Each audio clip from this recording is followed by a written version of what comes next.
Já, góðan dag og velkomin í Syni Egils. Hér í seinni hlutunum fáum við til okkar 3 þingflokksformenn. Það Ingibjörg Ísasen, Framsóknarflokki, Guðmundur Ari Sigurjónsson, Samfylkingu og Ólafur Adolfsson, Sjálfstæðisflokki.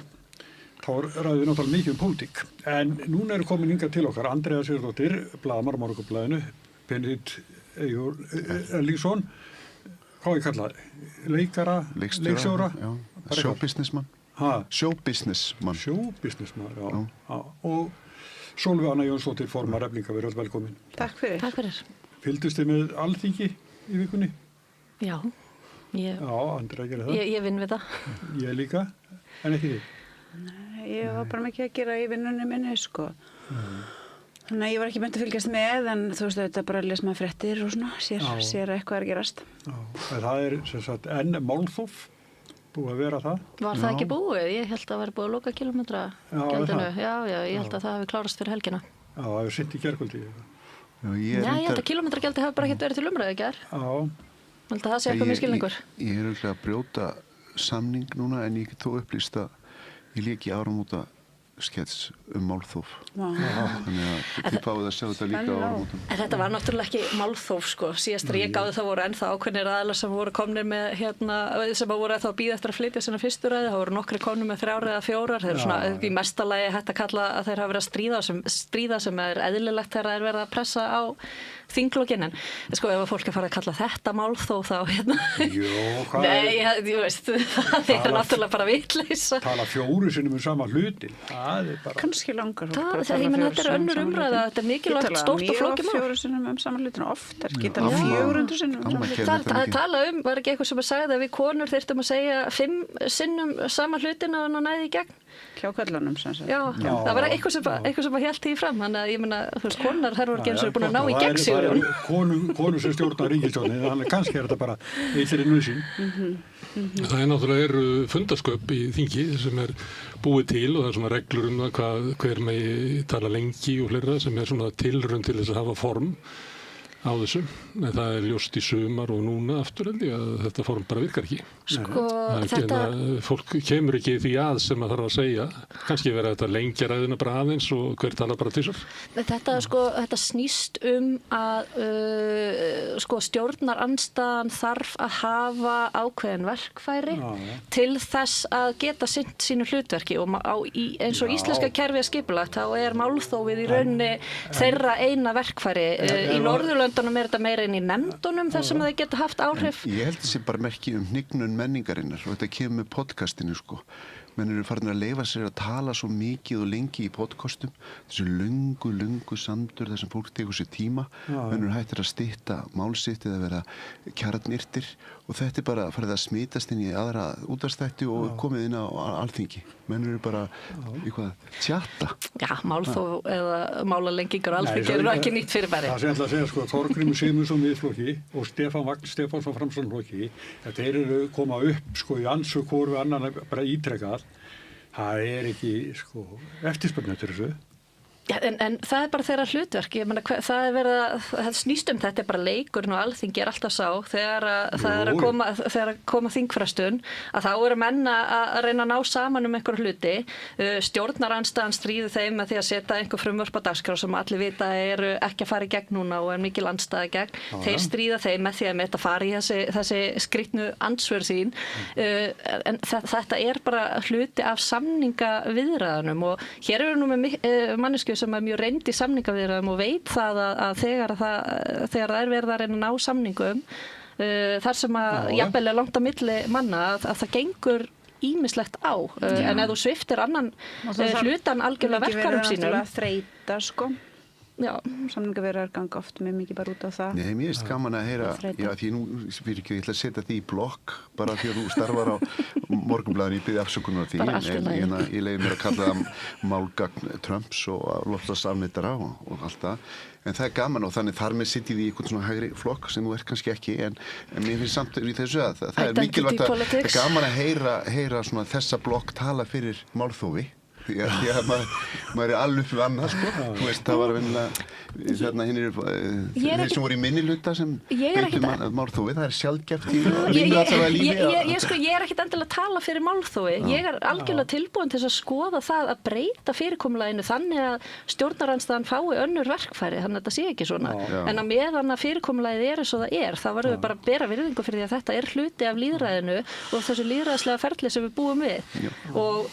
En ég ætla að ítreka það sem við vorum að sjá í kílómetraskjaldinu á ökutækin, það er ekki málþóf og hvergi nærri því, sko. Nei, barnaskatturinn sem Vilhjálmur Árnason kallar svo.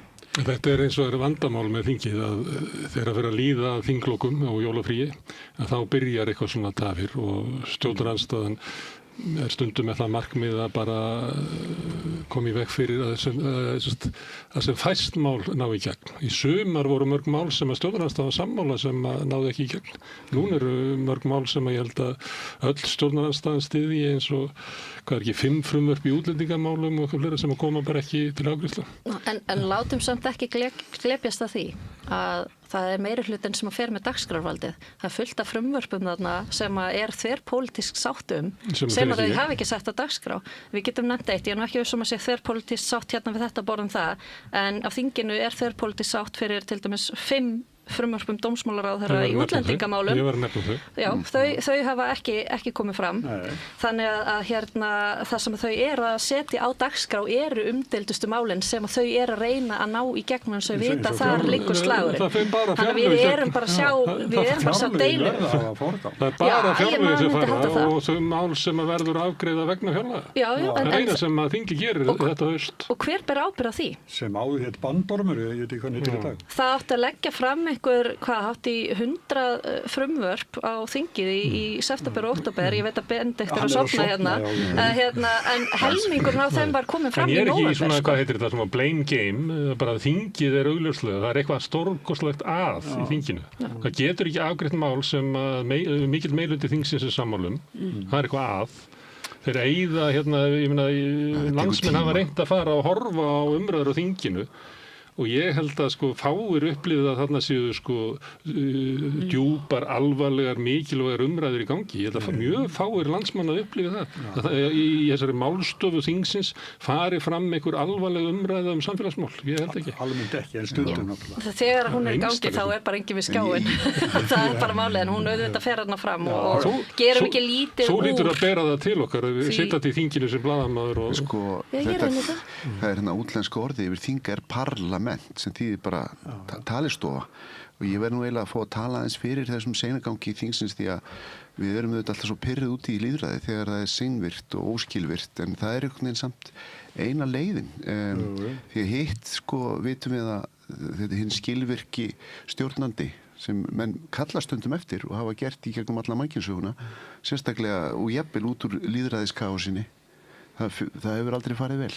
Þannig að ég hef svona ákveðna umburðarlyndi gagnvart þessum. Ég var kvíl okkur aðeins á þingin og tala svona Trump og Evrópu. Já, það þjóðaröryggisstefna Bandaríkjanna sem lýsir Evrópu sem á barmi siðferðislegrar hnignunar. Ég ætla að finna orðan það var ekki það. Það var siðmenningarlegrar útrýmingar Evrópa. Siðmenningarlegrar, Ég veit ekki hvort að þið upplifðu eitthvað sem Evrópufólk í siðmenningarlegri útrýmingu. Evrópu og Bandaríkjanna. Leiðtogarnir aumingjar. Evrópusambandið stendur í vegi fyrir því að vilji þjóðarinnar nái fram og efnahagslegur uppgangur verði í landinu. Innflytjendastefnan veldur því að það mun verða grafið undan karakter Evrópu svo að innan 20 ára verði mörg þessar lönd óþekkjanleg og ónýtir bandamenn fyrir Bandaríkin. Þetta svona úrdráttur. Já. Ég upplifði mig alltaf sem meira og meiri Evrópumann svona upp á síðkastið og hefur gert svona, ég var ekki þannig, ég var svona alin upp í miklu meiri svona þjóðræknis einhverjum nationalisma en ég eiginlega bara orðið meiri Evrópumaður og það merkilegt þegar við vegnumst óvinni hvað við verðum mikri patriótar. Hvað óvinni áttu? Já, nú er einhvern veginn Evrópa, við, þetta er orðið grímulaust og ameríska heimsveldið er grímulaust orðið, eða við sem það sem ég kem úr, ég er kaldastríðsbarn og Noam Chomsky, hann var okkar páfi og og vísindilega sýndi fram á hvað Ameríka var eða hvað Norður-Ameríka var og nú það einhvern veginn orðið grímulaust og þar með getum við Evrópumenn ef við eigum eitthvað sameiginlegt saminast eitthvað þetta svona, ég veit að þetta bara leikja sálfræði, þetta svona viðbragð. Eðli Bandaríkjanna var náttúrulega mjög grímulaust og fyrir allra augum í valdatíð George W. Bush þar sem voru gerðar innrásir í 2 lönd sem leiddu yfir saklaust fólk hryllingar, morð og nauðganir og pyntingar og lemlestingar og þá gat Evrópa meira og minna húkkað upp með þessum vitleysingunum og það að Bandaríkin séu komin á þann stað sem þau eru komin á núna náttúrulega ekki af því að Donald Trump hafi orðið forseti fyrst 2016 og svo aftur núna á sínu seinna kjörtímabili heldur vegna þess að bara hvað getur það svona trajektóri að bandarískra stjórnmála hefur bara verið að leiða í þessa átt með bara stuðningi, undirgefni og psykopatíu Evrópu. Þannig að mér finnst mjög skrítið á þessum tímapunkti eftir að Evrópa hefur staðið við bakið á Ísrael í útrýmingarherferð þeirra gagnvart fólkinu í Palestínu, eftir að Evrópa hefur sýnt það með mjög skýrum hætti að hún stendur gegn því að hægt sé að semja frið í stríðinu á milli Rússa og Úkraínu, eftir að Evrópa einmitt að taka upp mjög svona drakónískar aðgerðir gagnvart fólki sem jaðarsett í samfélagunum, eftir að Evrópa hefur lifað inn í nýfrjálshyggju og farið með alþýðu fólks í Spáni, Portugal, Greiklandi og þó víðar væri talið með skelfilegum hætti, þá get ég ekki skilið hvernig manneskja á þessum tímamótum myndi vilja associata við Evrópu. Það óskiljanlegt fyrir mér. Þá ertu líka bara að associata með einhvers konar vestrænni hvítri yfirburðahyggju og heimsvaldastefnu. Og ég byrst að ég alveg sammáður fyrirgefði, ég byrst afsökun á að Takk, ég skal bara reyna að taka afsökunarbeiðnina. Evrópu og ekki Bandaríkjanna. Ég byrst afsökun. En auðvitað þetta illusjón. Við þurfum bara að eiga samskipti við auðvitað bara alla. Ég ekkert að segja það. Ég ekkert að tala fyrir því að við ætlum að vera bara eitthvað hér að naga kartöflur og sauðalegg hvað sem við nöguðum í gamla daga. Ég bara að segja að mér finnst persónulega skrítið að vilja associata með þessu fólki þegar það augljóst að þau tala fyrir óstöðuleika, arðráni, kúgun, hernaðar, íhlutunum og svo framvegis. Hvað þá? Norðurlöndi bara eða? Ég náttúrulega sem betur fer þarf ekkert að segja hvað ég vil. Ég vil þetta bara... Það er leiðtoga Evrópu, svo kallað. Ég meni, ég bara tala Evrópusambandi, ég tala NATO, ég bara tala þetta fólk, ég bara tala það þegar við sjáum Ursula von der Leyen eða Friedrich Merz eða Macron eða Kaja Kallas tala, þá myndi ég segja að það væri ekki mjög skynsamlegt að kinka kolli og svo váka þetta flott fólk, heldur væri eðlilega viðbragð þess að bara Guð hjálpa okkur hvaða röfl erum við að hlusta á. En hafið við hlusta á Kaja Kallas? Maður bara, þetta er bara svona cringe, til langar bara svona snúaður undan og vorkenna henni, en þetta er ekki hægt að vorkenna konu eins og henni. Við hlusta á Ursula von der Leyen, hlustuði á hana þegar hún var að tala fyrir níðingskap Ísraelsmanna. Bara aftur, akkur myndi maður vilja associata með þessu fólki? Akkur myndir taka þau eitthvað sérstaklega fram yfir Trump? Nei, ég var kannski bara að vísa í einhverja umræðu, þú veist ég ber þetta hægrið innan Evrópu eða hinir svokölluðu miðjumenn eða vinir Bandaríkjanna sem eru farin að hugsa sér tvisar það kannski komin einhver umræða skilur að þetta er ekki þetta er ekki svona eins og við heldum. En þau hugsa sér ekki þannig að þau segja, við höfum rangt fyrir okkur, við gerðum mistök. Það er nú ekki nógu gott, við berum ábyrgð á mjög slæmum hlutum, við ætlum að endurhugsa pólitík okkar. Heldur hugsa þau sig með þeim hætti að svona doppula dán í sínu rugli, reyna að skella svo allir skuldin á Donald Trump og Bandaríkin, axla enga ábyrgð, gera ekkert upp á nýtt. Þetta er alveg rétt hjá þér, ég var bara svo bjartsýnn. Ég er bara svo bjartsýn, ég var að reyna að sjá okkur gott út úr þessu, að þarna væri Trump væri svona óvinur sem geti samin á okkur. Morgunblaðið sem eru valgagn hægriðsins á Íslandi, það styður Trump. Talast með talsmann Morgunblaðsins. Og miðflokkurinn vill að bjóða til landsins og vill að fái bara sem mestu velun. Ég var bara að hugsa sko borgríkin á Ítalíu sem voru svona mörg skipt með stéttarfjölu og gildi og aðalsfjölskyldur og voru í innbyrðis bardaga endalaust og það sem sameinaði þau helst voru óvinnir. Það var sko hitt borgríkið. Hvað sem það var Toskana, Sena, eitthvað svona. Og þau sagði, já, þetta gerast í þessu fjölríkja bandalagi Evrópu að það sé komin einhver patrióski hugmyndum Evrópu og við erum einhver gildi, við erum eitthvað, við erum góð og þá verður til svona patriótismi sko. En það er auðvitað bara bersýni og ég byrst innilega afsökun að verið að sjá eitthvað ljóst í stöðunni. Evrópa er grimmasta heimsálfan. Evrópa sögulega sé, það er alveg rétt. En Andrea, það reynir svolítið á hægrimenn í þessari stöðu. Sko, ég fekk hérna hægrimenn til þess að tala þjóðaröryggisstefnuna og bjóst við að þeir myndu vera að tala að þetta endurskoða eitthvað. En ég náði því bara ekki út af þeim, þeir ætluðu bara að halda óbreyttri stefnu. Í þessu öllu saman kannski kristallast álitið eitt af vandamálinu við bara alla þjóðfélagsumræðu í dag og það eru þessir merkimiðar sem að eru hengdir á fólk einmitt að því að ef ég vinn hjá Morgunblaðinu og hef eitthvað þessa skoðun þá hlýti ég að hafa alls konar aðrar skoðanir líka. Við erum að spyrja þína skoðun. Og svo ég byrja því. Þú bara stríðar með Morgunblaðinu. Já, ég tek því. Þetta er ég mjög létt yfir þessu. En Trumpisti er ég ekki. Margt sem kemur frá þegar mann er algjörlega fáránlegt en síðan kemur inn á milli bara eitthvað sem ég bara svo, já, þetta er nú alveg, þetta make sense, ég er sammála þessu. En ástæða þess að ég er ekki Trumpisti er kannski fyrst og fremst svo að ég tel að það sem að stjórnmál þurfi og er kannski eitt af mikilvægasta sem að handhafar valdsins geta veitt þegnum sínum, það er enda vont orð, borgurum sínum, er fyrirsjáanleiki, stöðugleiki og það sem kemur með Trump er óútreiknanleiki, það eru svona alltaf sífellt óvæntar vendingar, þetta skapar ekki góðar aðstæður fyrir nein samfélag og og það er kannski öðru fremur það sem að er stærsti ókosturinn hans sem stjórnmála leiðtogi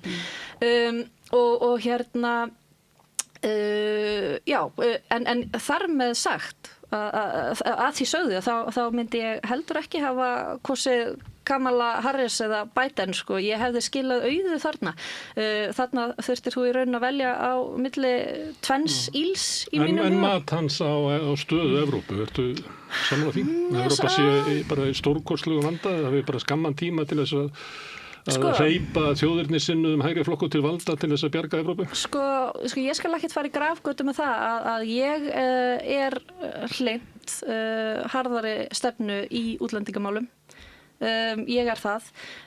Hvort að ég sé hlynnt jafn harðari stefnu og hann skal ég ekki segja en ég er allavega hlynnt strangara landamæraeftirliti og ég trúi ekki að það sé gott að hleypa eða að taka við of stórum hópi fólks af of ólíkri menningu en við sjálf vegna þess að það skiptir máli aðlögunin, við þurfum að geta tekið vel á móti því fólki sem við tökum á móti og þau þurfa að geta lifað í sátt við það samfélag og þau gildi sem við sem samfélag höfum.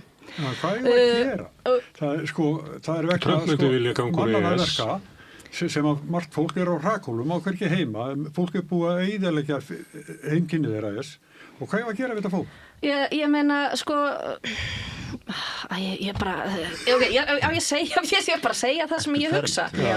Ég myndi segja að það væri alltaf heppilegra, ekki síst fyrir þetta fólk, að það væri lönd sem myndi taka á móti þeim sem eru nær þeim í menningu.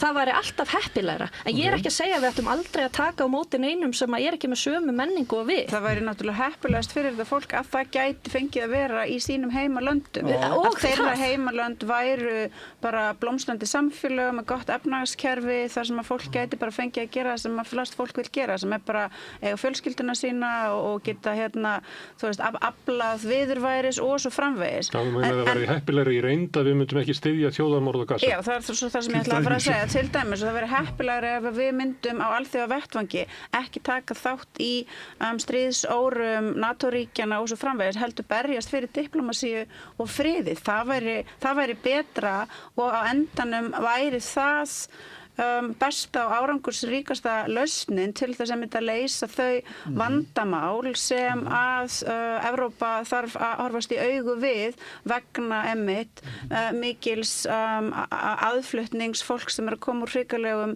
aðstæðum, að hætta að skapa aðstæðurnar eða að hætta að taka þátt í því að leyfa öðrum að skapa aðstæðurnar. Og það til dæmis ástæðan fyrir því að mér hryllir við því að við eigum eitthvað sameiginlegt með Evrópusambandinu á þessum tímapunkti.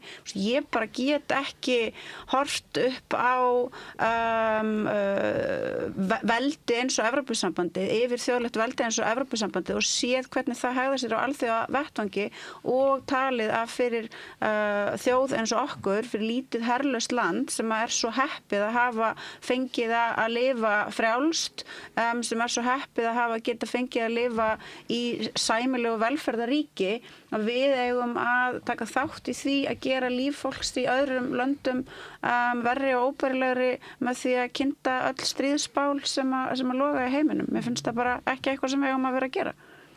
Friður og diplómasía, opin samskipti á milli þjóða, þvert á menningu, þvert á það hvernig þeim er stjórnað, það þetta leiðin fram á við fyrir mannfólk til þess að lifa í þessari veröld í sátt og samlyndi, og það getur ekki gerst fyrir en að Vesturlönd hætta að ímynda sér að þau séu betri og merkilegar en allir aðrir, að þeirra gildi sé einhvern veginn þannig að þetta tróða þeim án í koki á fólki í fjarlægum löndum, hætta að hegða sér þannig eins og það að Kína hafi náð að standa á eigin fótum og vera með blómstrandi efnahag og land sem að bara stendur styrkum fótum, að það sé einhver stór vandi fyrir okkur. Þetta leiðin sem við höfum að vera að horfa á að vilja fara, og því miður það svo að vinstrið, miðjan og hægrið hafa bara einhvern veginn öll hafnað þessari sýn sem að fyrir ekkert svo löngu síðan var bara svona standard pólitík fyrir bara fullt af fólki. Við erum reyndað með fríverslunarsamningu í Kína. Gott hjá okkur. Hann datt inn þarna í smá gati þar sem hann mátti í samskipti við Kína. Gott. Og það oft greinar eftir sendiherra Kína á Íslandi í Mokkanum.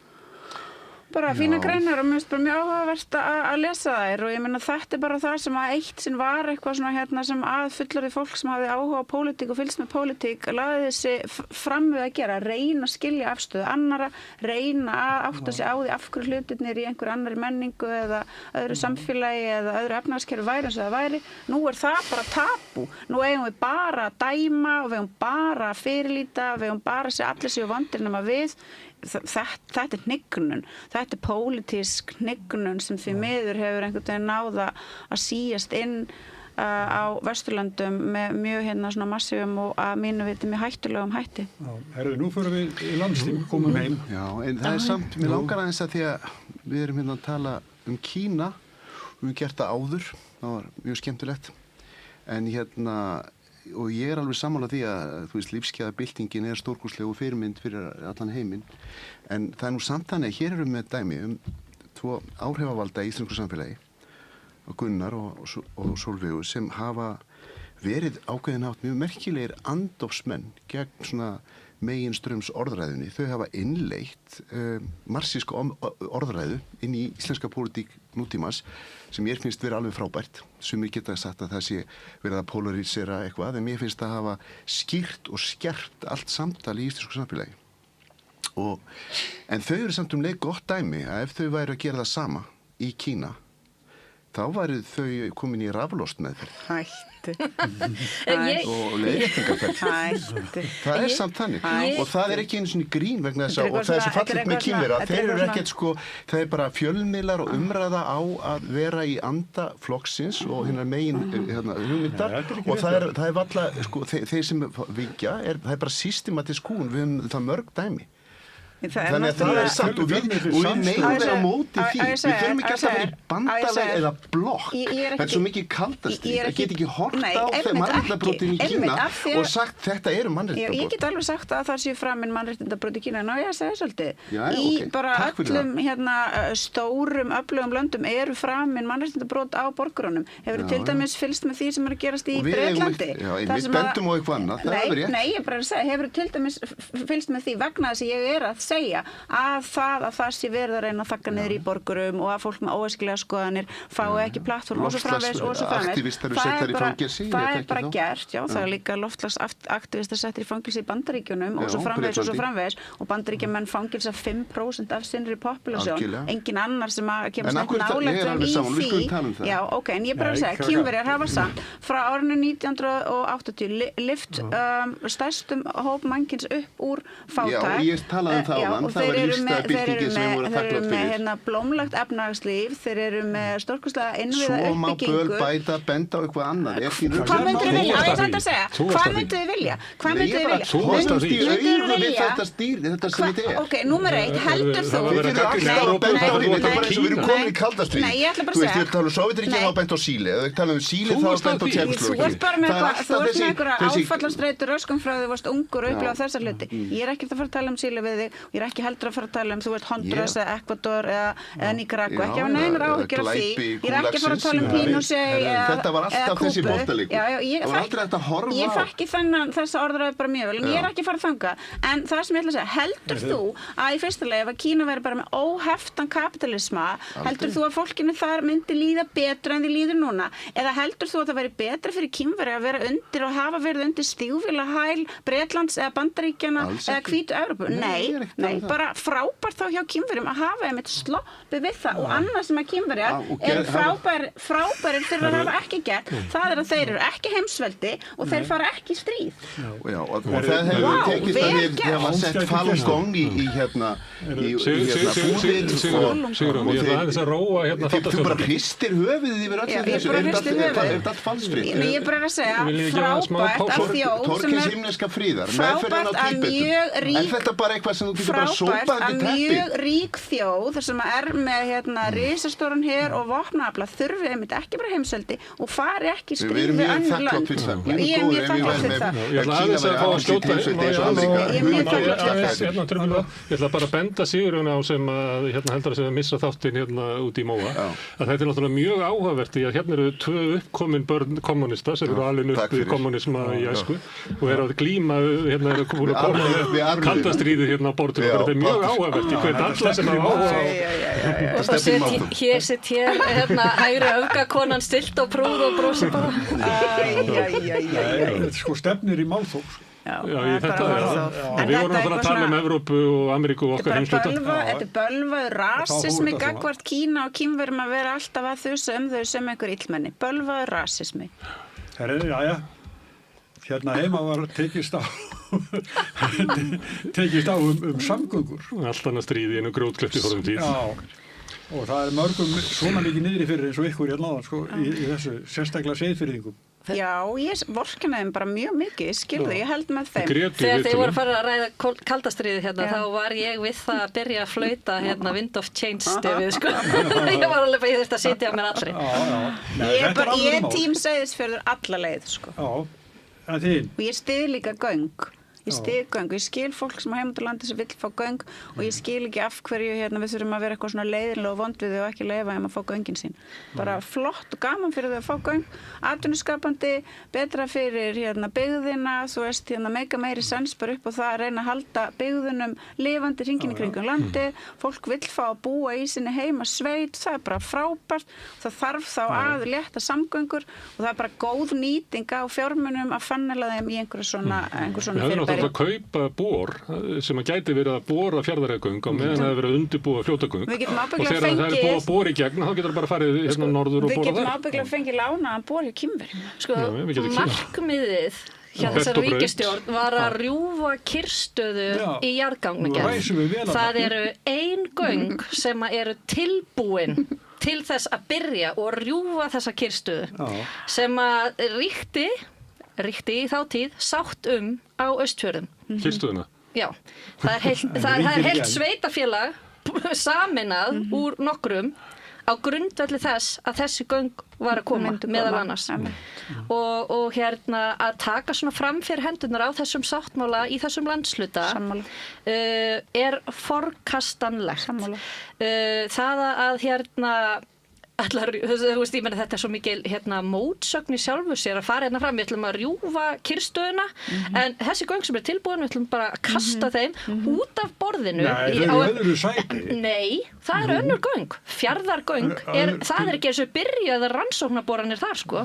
Fjarðarheiðargöngin eru komin út af borðinu á svona lista yfir það sem er til skoðunar með einhverjum 15 öðrum hlutum og sem því það að ég verð sennilega ekki lifandi ennþá þegar það verður byrjað að bora fyrir Fjarðarheiðargöng. En fara í fljótagöngin. Heldur þú verið lifandi þegar Sundabraut kemur?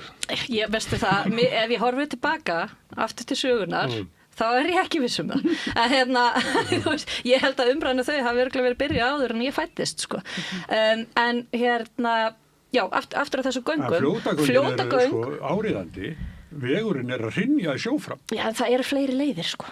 Það veist, Seyðfirðingar hafa bara þessa einu leið en náttúrulega hjá Austfirðingum þá er það samt til þess að ná tilætluðu markmiði það þarf öll þessi göng, Fjarðargöng og Fjarðarheiðargöng. Svo er þetta spurningum forgangsröðun eins og þú getur ekki gert allt í einu. En þessi kaltæðin ætla að rjúfa kyrrstöðuna, þetta er alveg galið og fara svo að stað sko núverandi innviðaráðherra og byrja að undirbúa fljótagöng og svo segir í sumar sko. Svo segir forsætisráðherra eina ástæða þess að Fjarðargöngin sem nú er í öðru sæti, sem er ekki Fjarðarheiðargöngin sem fór út á borðinu. Hinn ástæðan fyrir að þau eru ekki efst er að undirbúningur fljótaganga er komin lengra. Þá sér maður að það er mjög pólitísk ákvörðun, hún er ekkert fagleg. Það er bara eitthvað svona algjört yfirvarp og ef þú ert að taka, pólitíkin er þannig að þú tekur pólitískar ákvarðanir. En það sem ég þola ekki við þessa ríkisstjórn, að hún getur ekki bara gengist við því að hún sé að taka pólitískar ákvarðanir. Það þarf alltaf að klæða allt einhverjum frösum. Þetta er allt voða faglegt. Þetta er fagleg ákvörðun. Þú veist, þetta gæti verið drykkjukeppni og það myndi allir liggja í gólfinu meðvindutalausir að taka skot í hver skipti sem þau klæða eitthvað. Skattahækkanir, hvað er það? Það er leiðrétting, það er hvað kallast það? Áhersla á tekjur hliðina, skattahækkanir. Þetta heitir að sauma í glufurnar. Þetta er klætt í eitthvað búning og ég held að þetta hafi virkað framan af en ég held að þetta sé núna farið að fara í taugarnar á venjulegu fólki. Ekki bara mér. En já, þannig að þetta er mín skoðun á þessu dæmi. Fljótagöngin, ég held að áætlunin sem að þau eru búin að setja upp fram að því að framkvæmdir hefjast, hún er ansi snörp, ég held að hún sé óraunhæf og ég held að það sé raunverulega áhætta fyrir þessa ríkisstjórn að þau muni ekki ná að hefjast handa við fljótagöng áður en að kjörtímabilið er liðið. Miðað við skoðanakannanir, þá eru flokkur fólksins ekki einu sinni inni. Á þingi næst, eða kannski með einn ekki á þeirri stærra gráð fyrir ég er að koma með falsfrétt þeir eru rétt fyrir ofan 5 þeir eru ekki með þá vikt sem þeir hafa ef að þetta heldur áfram svona þá eru enga líkur að þeir verði í næstu ríkisstjórn og þá get ég alveg sagt ykkur það að ef að ný ríkisstjórn kemur það er ekki búið að byrja á þessu þá getum við alveg bara að sé það að það verði aftur einhver kollvörpun á þessari forgangsröðun sem að þessi ríkisstjórn var komið af því að nú er búið að setja fordæmi. Að þú getur bara hent því sem Alþingi hefur samþykkt út gluggann, loforðum sem hafa verið gefin og það sem ég sagði áðan með hversu mikilvægt það er í stjórnmálunum fyrirsjáanleiki og stöðuleiki. Og það sem var gert núna með þessari ákvörðun það var að fórna fyrirsjáanleika og stöðuleika. En vandinn er náttúrulega síðasta ríkisstjórn gerði ekkert í því að bora göng í 5 ár. Já, við skulum samt líka vera aðeins sangjörn. Það er svo leiðileg orð fyrirsjáanleika og stöðuleiki. Já, þetta er það. En það voru mjög óvenjulegar aðstæður í efnahagsumhverfinu hérna. Við vorum með COVID árið 2020 þegar Dýrafjarðargöng voru opnuð.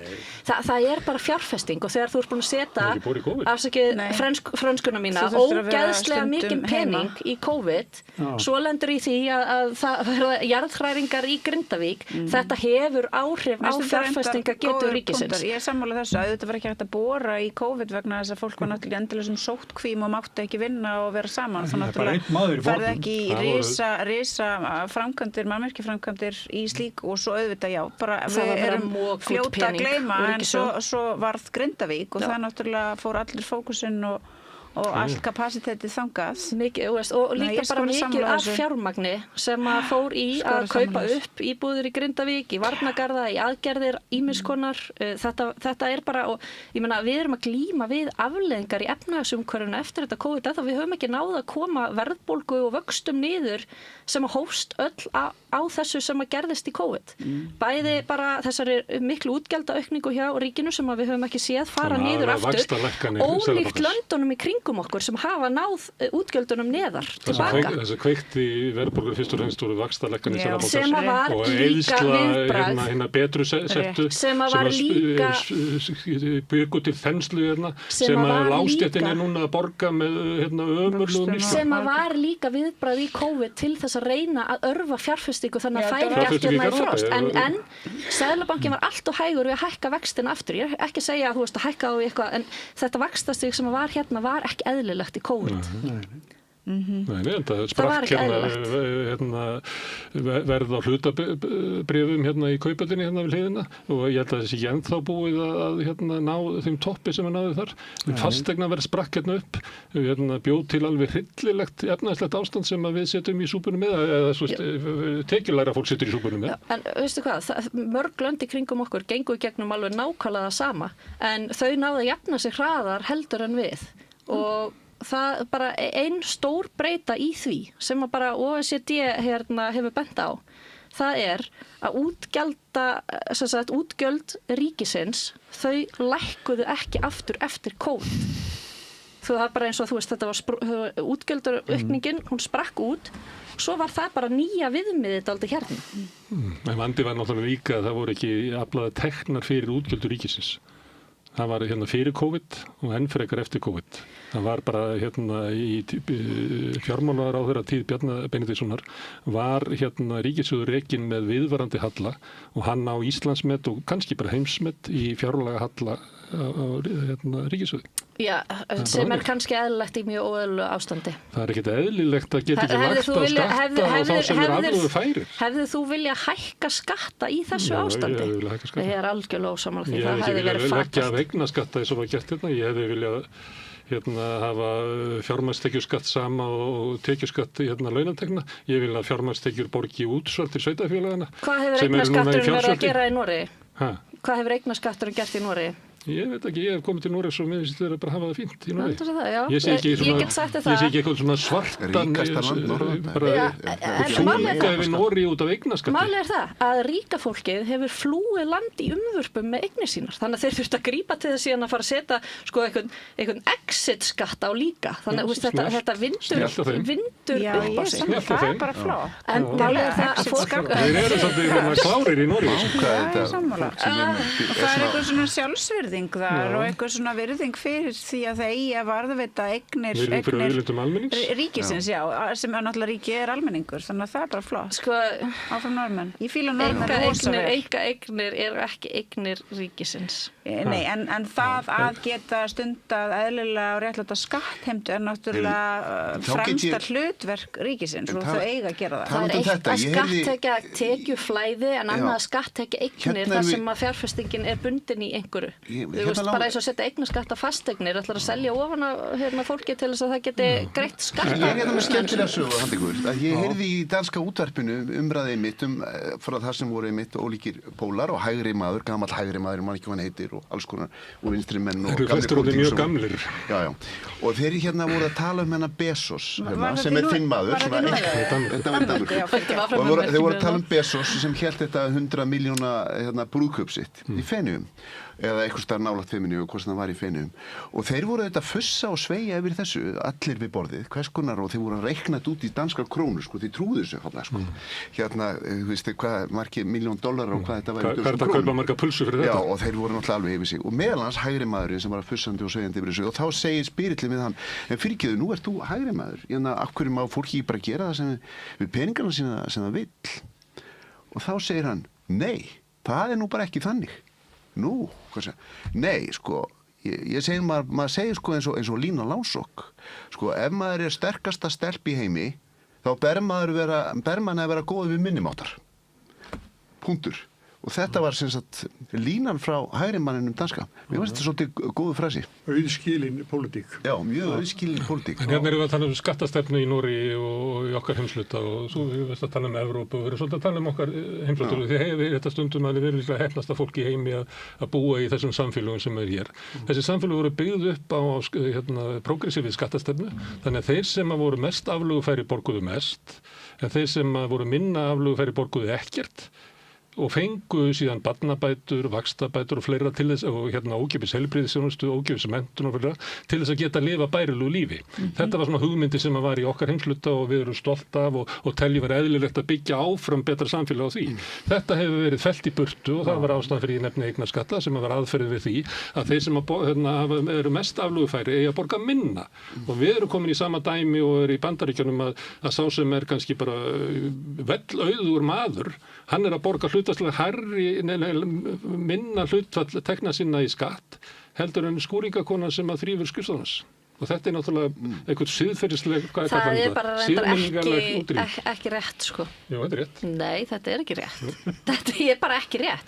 Sko, í fyrsta lagi, þegar að bara segja svo að þú ert með tekjur í fyrirtæki, segjum EHF af því að ég reikna með þú sem að tala að þeir eru að taka fjármagnstekjuskattin. Það líka greiddur sko fyrirtækjaskattur af hagnaðinum áður en að það greiddur hagnaður af arðinum. Viltu ekki að fyrirtæki sé sjálfstöðu skattaðali? Viltu að svo sem á fyrirtæki borgi allar tekjur fyrirtæki sem sé að launamaður? Nei, það ekki það sem ég að segja.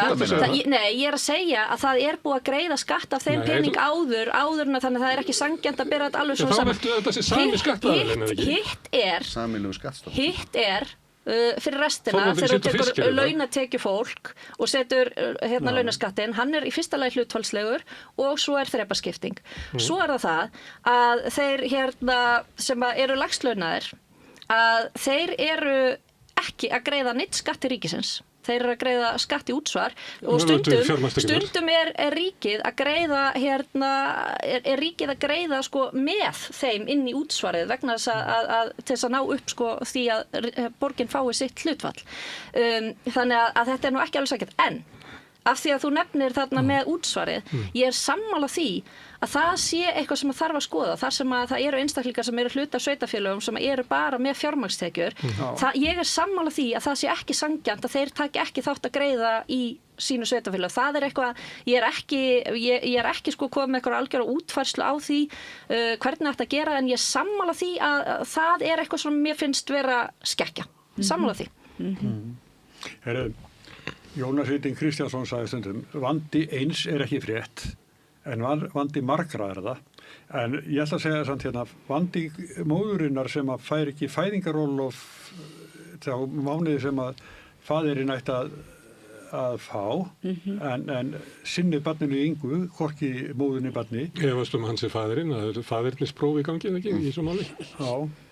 Það ekkert smá hugur þessi kona, það stígur svona fram, ekkert smá flott kona, bara hún ef við værum í einhverju normölu samfélagi þar sem að hvernig þetta bara átt að væri normöl, þá væri þessi kona nýja hetja feministana, sko. Svo getur tilnefndur þessi mann ársins. Bara stígur fram, bara já, það þú veist, fæðnismál, ég bara hér, bara glæsileg, ung, gáfuð, flott kona, hún bara nýja hetja mín þessi stelpa. Er hún félagi Eflingu, veistu það? Nei, ég ekki svona lögmanneskja, ég fer ekki og fletti fólki. Nei, ég var nú þú getur tilnefndar sko. Ég var að minna það. Ég getur bara sagt ykkur það. Ég bara stend með henni anyway, sko.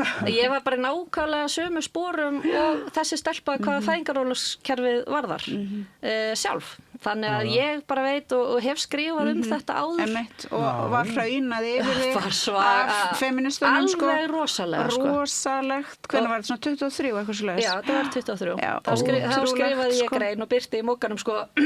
Ég var í fæðingarorlofi og sendi þá aðsenda grein í blaðið mitt, þannig að þar sem ég skrifaði þetta og fyrirsögnin var sko ég held hún hafi verið sko forréttinda feministar og hagsmunir barna eða eitthvað þannig.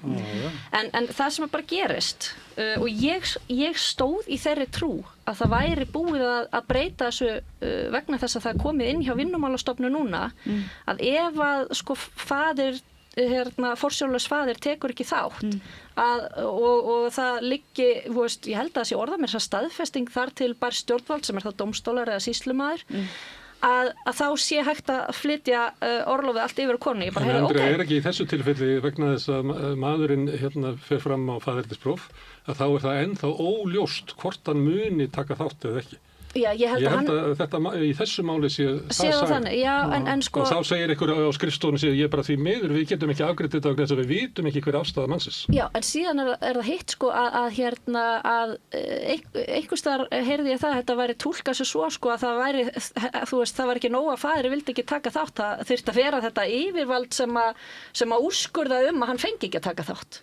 Það var einhvern veginn búið að túlka þetta þannig. Það var minn skilningur. Sko. Til að framsalið geti átt sér stað. Já, þannig að í mínu tilfelli að þá er barnsfaðir minn hluti af lífi dóttur minnar að býr í öðrum landsluta sko.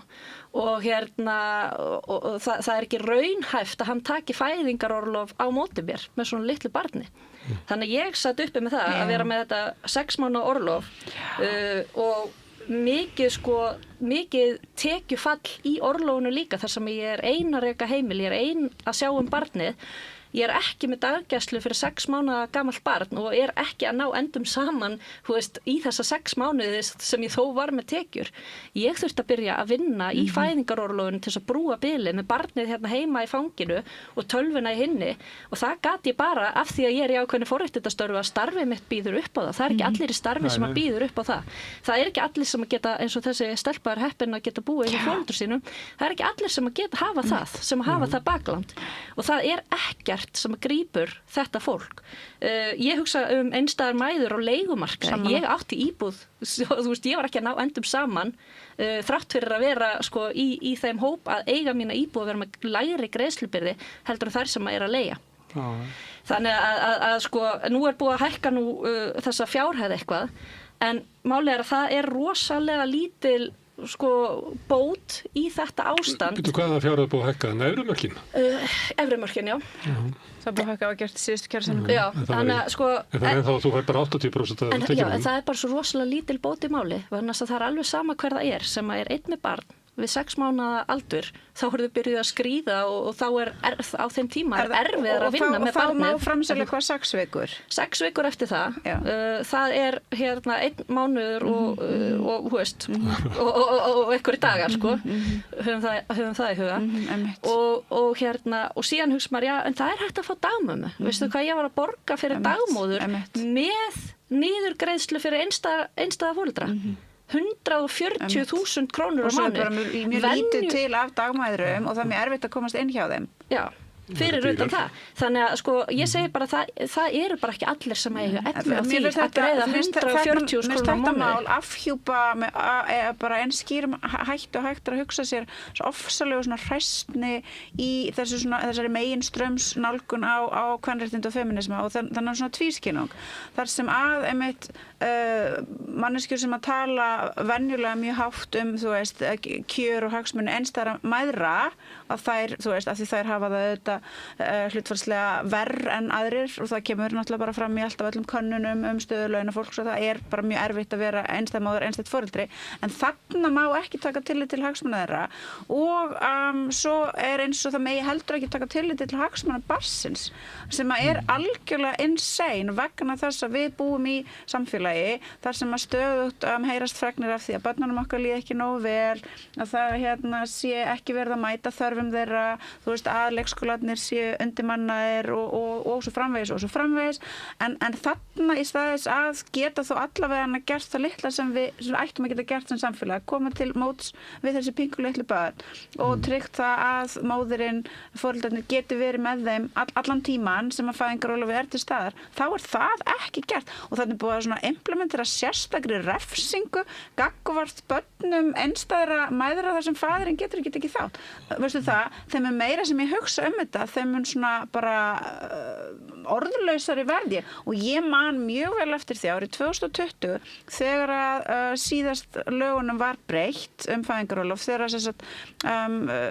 þessi furða verður til þegar fæðingarorlofið er lengt þá reyndi ég að eiga samtal á vettvangi Alþjóðasambandsins að það yrði að hlusta á raddir ljósmæðra, einstæðra foreldra, embætti landlæknis, geðhjálpar og svo framvegis sem voru að benda á að það gengi ekki að framkvæma þetta með þessum hætti og það var engin vilji til þess að hlusta á það. Heldur þvert á móti var gríðarlega mikill stuðningur á þessum tímapunkti frá Alþjóðasambandinu, BHM og BSRB að þetta yrði gert með þessum hætti og rökin þá þau að ævitekjur kvenna eru töluvert lægri en ævitekjur kalla og það að kona sé lengur með barni frá vinnu gerir það verkum að ævitekjurnar eru lægri og af því leiðir að við eigum þá ekki að stuðla að því að hún sé lengur frá vinnumarkaði. Og þetta sama fólk, það vil alls ekki láta lengja fæðingarorlofið. Nei, það má ekki. Það var verið að birta núna frá stjórnvöldum þar sem að hópur hefur setið við störf að reikna út hvað kosti að leysa bilið á milli leikskóla og fæðingarorlofs og þær eru búin að reikna sér niður á það. Það er þjóðhagslega óhagkvæmara að lengja fæðingarorlofið í 18 mánuði og þjóðhagslega hagkvæmara að láta öll börn byrja 12 mánuða á leikskóla og þetta er líka partur af hugmyndafræðinni þeirra. Það má ekki komast að þeirri niðurstöðu að þessi betra fyrir foreldra börn að vera lengur saman í frumbernsku. Það á að komast að þeirri niðurstöðu. Það var ekki aðeins í hluta þessari skýrslu? Jú, að sjálfsögðu. Það á að komast að þeirri niðurstöðu að þessi best fyrir konur að fara sem allra fyrst út af vinnumarkaðinn. En hvað er best fyrir börnin? Excel-skjali ræður þarna. Þarna er búið að kókgleypa einhvern veginn svona lógik peningahyggjunnar og kapitalismans að það skipti ekkit á endanum máli í mannlegri tilveru en það hvað hún er að kassa inn. Börnin skipta minna máli, heilbrigði móðurinnar, betri geðheilsa, etc. skipti minna máli, peningarnir skipta meira máli.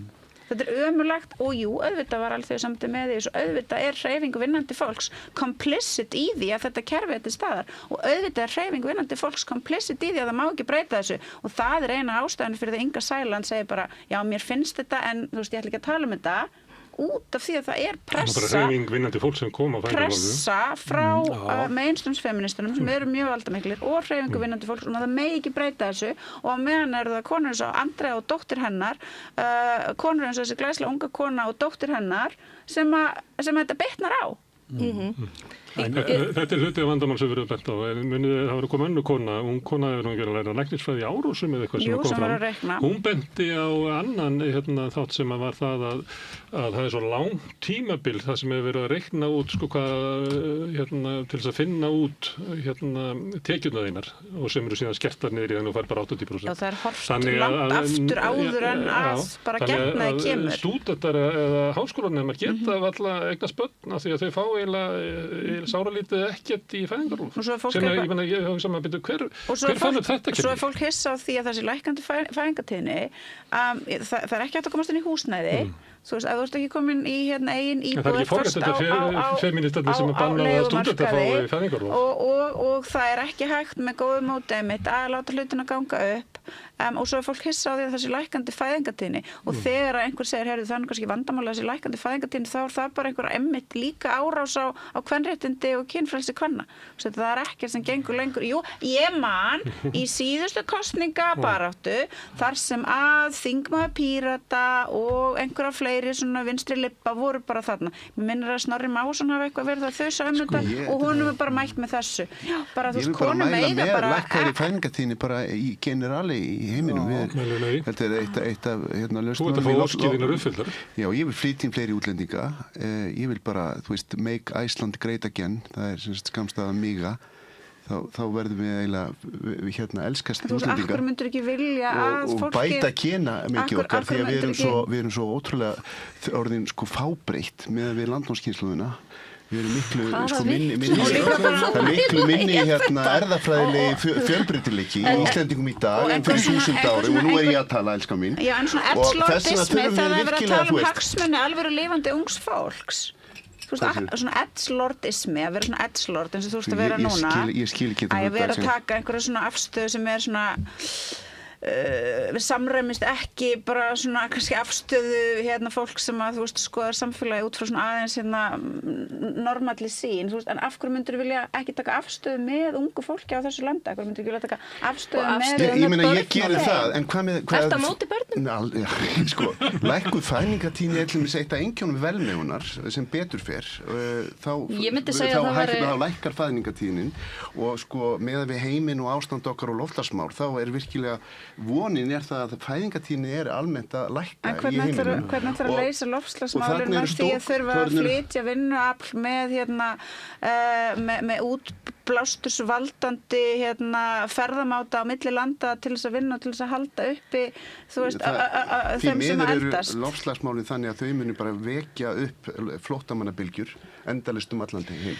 Og það bara áframhaldandi. Það mun alltaf bara aukast og þessi svokallagi flóttamannavandi. Mér finnst það svolítið merkilegur þegar við tölum til íslenskt vinnuafl. Að, þú veist, viljiði þeir loka á Schengen-innflytjunum eða sem sagt vinnuafli sem kemur frá evrópska efnahagssvæðinu. Er það vandamálið eða er það flóttamennirnir sem koma þessi? En svona málflutningar eins og þessi, að það sé bara ekkert mál að Íslendingar eignist fari börn og það sé bara hægt að leysa all vandamál með innflutningi á vinnuafli og svo framvegis. Þetta er ástæða fyrir því að það eru svo einhverjir kímar sem að fara að segja bara eitthvað, já, það er bara eitthvað great replacement í gangi, út af því að þetta hljómar ekki sem skynsamleg nálgun á mannlegt samfélag að ætla að operera svona. Sko, og bara aldrei í mannkynssögunni hefur fólk í einhverju landi sagt bara eitthvað, það er nú bara frábært ef við hættum að eignast börn að við bara einhvern veginn deyjum út og það koma bara einhverjir aðrir og verðum við. Það meikar engan sens. Nei, mér finnst það alveg meika sens. Ég meina, hugmyndafræðilega erum við ekkert betra fólk en annað fólk. Við erum ekkert betri, við erum ekkert gentísk, við erum ekkert merkilegri. Við erum ekkert merkilegri. Og af hverju erum við að draga þennan hring? Nei, ég alls ekki. Mér þykir svo vænt Kínverja að ég vil að Kínverjar njóti sömu mannréttinda og við hérna.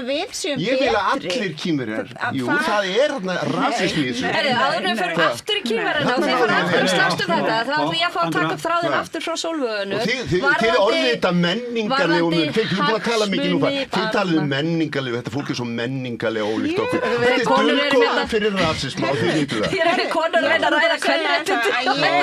Ég var bara meira minna allra síðustu viku að hanga með og tala við og vinna með og bara gera allt með fólki bókslega allstaðar aður heiminum ábyggilega miklu meira en þú nokkurn tíman þannig að ekki vera að reyna að dogvisla á mig í þessi rasisti þannig að það er bara ekki gert ég var nú bara að svara líku líkt þegar þú gerir það ekki hundaflauta á mig að ég sé rasisti vegna það er ég svo sannarlega við erum bara að ræða mál sem að snerti mig persónlega mest af okkur öllum sem að sitjum hérna og ég kemst ekkert að því það sem ég vildi fá að taka upp þráðinn frá Sólveig og Önnu varðandi fæðingarorlofið vandamálið er að það er í einhverju djöflasýru er búið að skilgreina fæðingarorlof sem vinnumarkaðstæki sammála og þetta á ekki að vera vinnumarkaðstæki ég er algjörlega sammála því að það sé mikilvægt að stuðla jöfnum tækifærum á vinnumarkaði en þetta er ekki og má ekki vera verkfæri til þess vegna þess að þarna á þetta fyrst og fremst að snúast hagsmuni barnsins. Ekki mín sem foreldris, heldur barnsins. Og þessi gagnrýni sem kemur fram 2020, væntanlega er hægt ennþá að lesa þessar umsagnir bara inni á stjórnarráðssíðunni. Þar er einmitt verið að gagnrýna að þau sem hafi setið í nefndinni sem að svo bjóð til þessa tillögur sem að svo fara inn í lögin, hafi bara allt verið aðilar frá vinnumarkaðnum. Það hafi einmitt ekki verið þarna fólk sem að, þú veist, var að tala fyrir hagsmunum ungra barna sem að augljóslega geta ekki talað sjálf fyrir sínum hagsmunum. Og það er alveg ótrúlegt og ég er sammála þessu en fæðingarorlof er ekki vinnumarkaðsúrræði fæðingarorlof snýst bara það að reyna að tryggja bara eins og góð meðgönguvernd er merki siðað samfélag með háa funksjón sem að snýst það að reyna að tryggja það að börnin sem að fæðist séu heilbrigð og að móðirin sem fæðir barni haldist heilbrigð og fæðingarorlofi snýst það sama hún snýst það að reyna að tryggja það að börnin sem að fæðast inn í þetta samfélag séu eigi tækifæri á því að þroskast með góðum og jákvæðum hætti og það er með þessi búið minnka þetta og setja þetta niður í ekkert annað en bara eitthvað vinnumarkaðsúrræði er bara mjög ömurlegt. Já, og gleymum því ekki að það að barnið sé vel fyllt úr hlaði ef þannig má orðið komast af því að ef einhverju vilja setja þetta upp í Excel-skjal þá eru samfélagslega verðmæti í því og börn og flótta, við getum líka að tala þau tengslarofin börn sem að alast uppi fátækt af því að þetta ekkert annað en fátæktagildra þau fá færri spil á hendur, þau fá færri tækifæri og það getur orðið minna úr þeim en ella vegna þeirra spila sem að þeim er rétt í upphafi og það eru samfélagslega verðmætt í því að þessi börn okkar fái jöfn tækifæri í fæðingarorlofi. Og mér fannst líka eitt sem þú sagðir á með þetta að þú hefði getað sinnt þínu starfi ef þú værir í þannig starfi að það væri hægt en að fullt af konum gætu það ekki og ég held að þetta spili mjög inn í að það er einhver svona forréttinda blinda hjá þeim sem eru ákveða þessar hluti gagnvart verkakonunum, gagnvart einmitt innflytjenda konunum sem að geta ekkert tekið barnið með sér í vinnuna, geta ekkert hringt og sagt, þú veist, ég þarf að græja og gera og redda og ég vinn þetta heima og ég skil þessu seinna. Heldur eiga bara að mæta klukkan 8 til þess að standa sína plikt. Ég vil lengra fæðingarorlof. Ég vil að sé að fullu framseljanlegt. Ég vil bara að tala þessa 3 mánuði. Ég er hlindi að fæðingarorlof sé lengra og það kemur sko af nokkrum þáttum. Ég var svo heppin en ég var raun heppin en það samt svona ljúfsárt fyrir mér að ég 3 ökklabraut mig og fekk í ljósi þess að ég var einstæð endurhæfingin frá þessu var rosalega löng þá fekk ég forgang fyrir dóttur mína á leikskóla hún fór á leikskóla 12 mánaða gömul það var ótrúlega erfitt að horfa á eftir svona litlu barni fara bara einhvern veginn inn í sko bara eins samt ánægð og mér þykir vænt hennar leikskóla þetta er mjög lítið barn ég hefði vilja geta verið lengur með henni en ég hafði ekkert val og það hvernig kerfið er uppbyggt það sviptir foreldra þessu vali og ég held að flesta mæður vilji vera lengur með börnunum sínum feður myndu gjarnan vilja það líka en þessi sko misskilningur að sko það þurfi alltaf vera hnífjafnt á milli kynjanna konurnar ganga með barnið, þær fæða barnið, þær gefa því brjóst. Konur eru lengi að jafna sig eftir allt þetta ferli. Það er náttúrulega ekki hnífjafnt, það er 3 mánuðir sem þá kallinn fær. Já, þú veist. Nei. En orðræðan eins og hún er 3 mánuðir. Það eru 6 mánuðir og hann getur flutt 6 vikur yfir á hana. Já. Það mátt bara, konan má gefa kallinn 6 vikur og kallinn má gefa konunni 6 vikur, þannig að það er jafnt.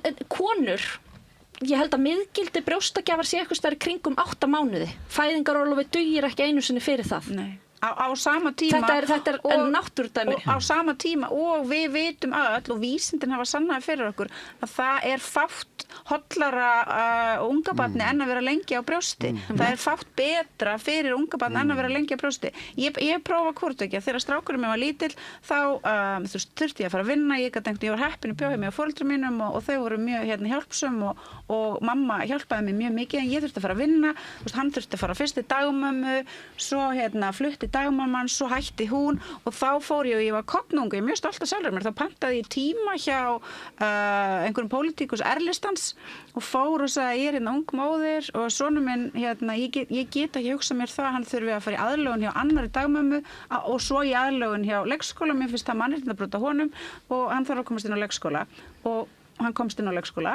ótrúlegt, allavega hana. Þannig ég prófaði þetta. Svo var ég með dóttur mína, þá fekk ég að vera með henni. Ég var með henni alveg þangað til hún var 2 ára og þá fór hún byrja að fara nokkra klukkutíma á dag í leikskóla sem við byggum út í Bandaríkjunum til þess bara mynda félagsleg tengsl og það var bara alveg frábært. Ég er bara mjög þakklát fyrir að hafa fengið að prófa það. Það var bara mjög gott og gaman fyrir mig sem mannesku og ég efast ekki annað en það hefði bara verið mjög gott fyrir hana líka. Annað þessu hversu mikið hluti af fæðingarorlofi kvenna fer í það raunverulega að vera að jafna sig eftir það sem maður hefur gengið á. Það er misjafnlega langur tími vissulega en fyrir sumar það bara, hluti af þessu í rauninni veikindaleyfi kvenna. Já.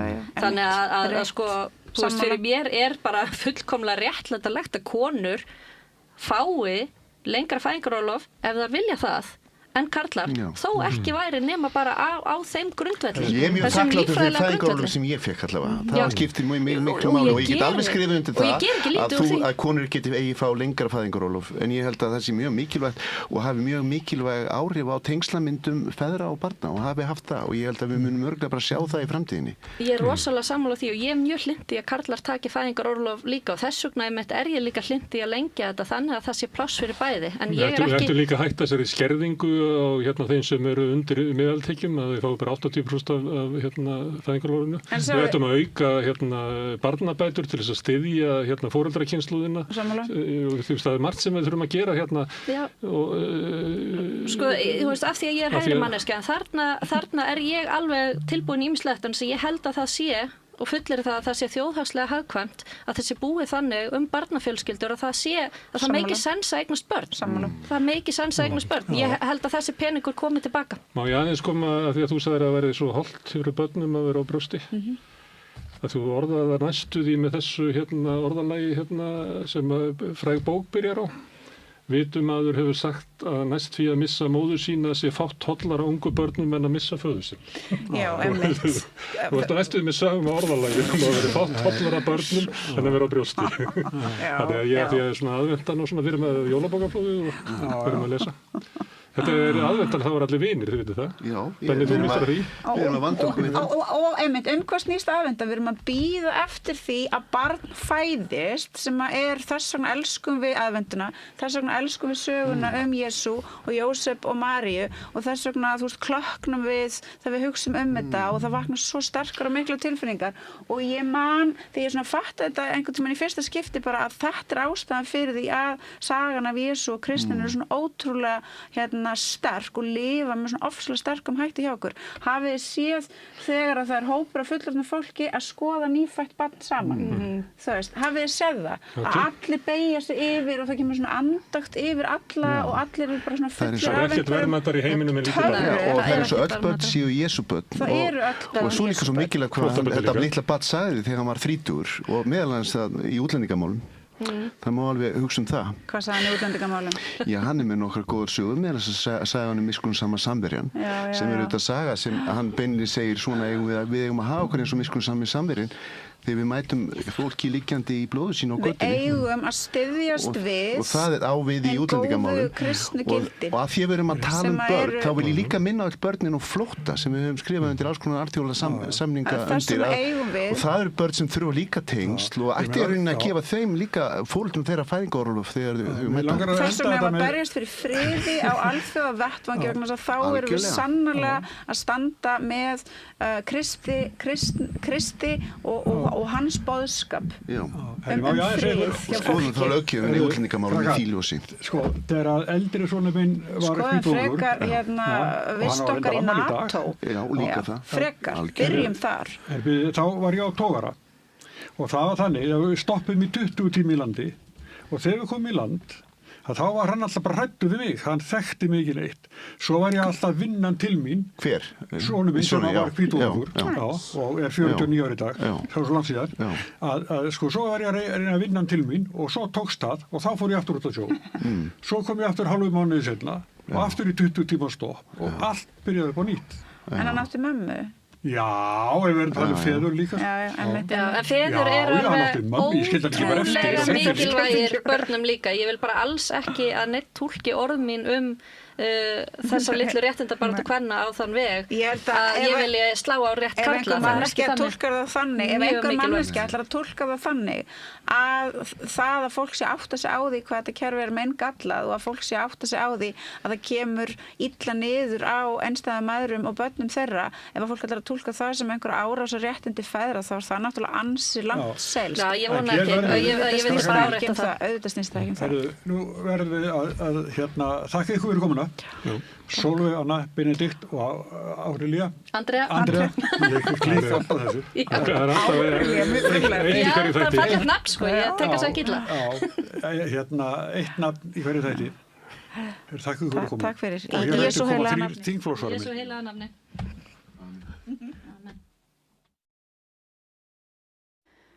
Öflugur og ódýr auglýsingamiðill 40.000 manns sjá eða heyra þætti samstöðvarinnar í hverri viku. Ef þú vilt auglýsa, sendu póst á samstöðin@samstöðin.is. Allt frá hatti ofan í skó. Litríkur vefur á mörkum minninga og skáldskapar eftir verðlaunahöfundinn Einar Má Guðmundsson. Forlagið Fiskislóð.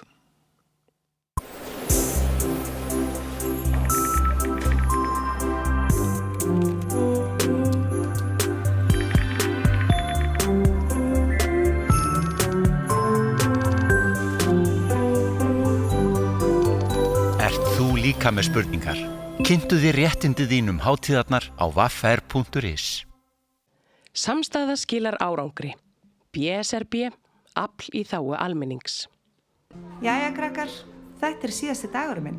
Ég ætlaði nú aldrei að fara að vinna sem leiðbeinandi. Ég hef náttúrulega aldrei lært þetta, að kenna. Ég lærði nefnilega hagfræði. Hæ, krakkar, ég nýji kennarinn ykkar. Ég búið með 5 ára kennaranám og ég hlakka til að vera með ykkur þangað til þið útskrifist. Fjárfestum í kennurum. Kennarasamband Íslands. Samlokubrauð, maltbrauð, tékkneskt súrdeigsbrauð, brauð ársins, Bernhöfts bakari, íslenskt handverk síðan 1834. Hvaða augum leit fólk piparmeyjar 19. aldar? Piparmeyjar sjarmerandi frásögn eftir Sigríði Þorgrímsdóttur. Forlagið Fiskislóð. Hjálpið okkur að byggja upp dreifikerfi samstöðvarinnar með því að læka síður samstöðvarinnar á YouTube og Facebook.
Já, komið sæl á ný. Það komið til okkar núna 3 þingflokksformenn. Það Guðmundur Ari Sigurjónsson Samfylkingu, Ingibjörg Ísasen Framsóknarflokki, Ólafur Adolfsson Sjálfstæðisflokki. Við erum öll velkomin.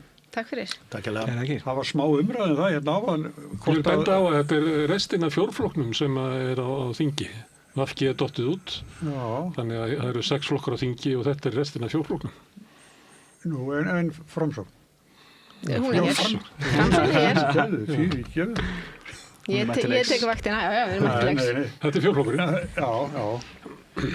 Þetta fjórflokkurinn. En hérna, það var smá umræðum áðan hvort þetta hafi verið málþór núna á síðustu dögum.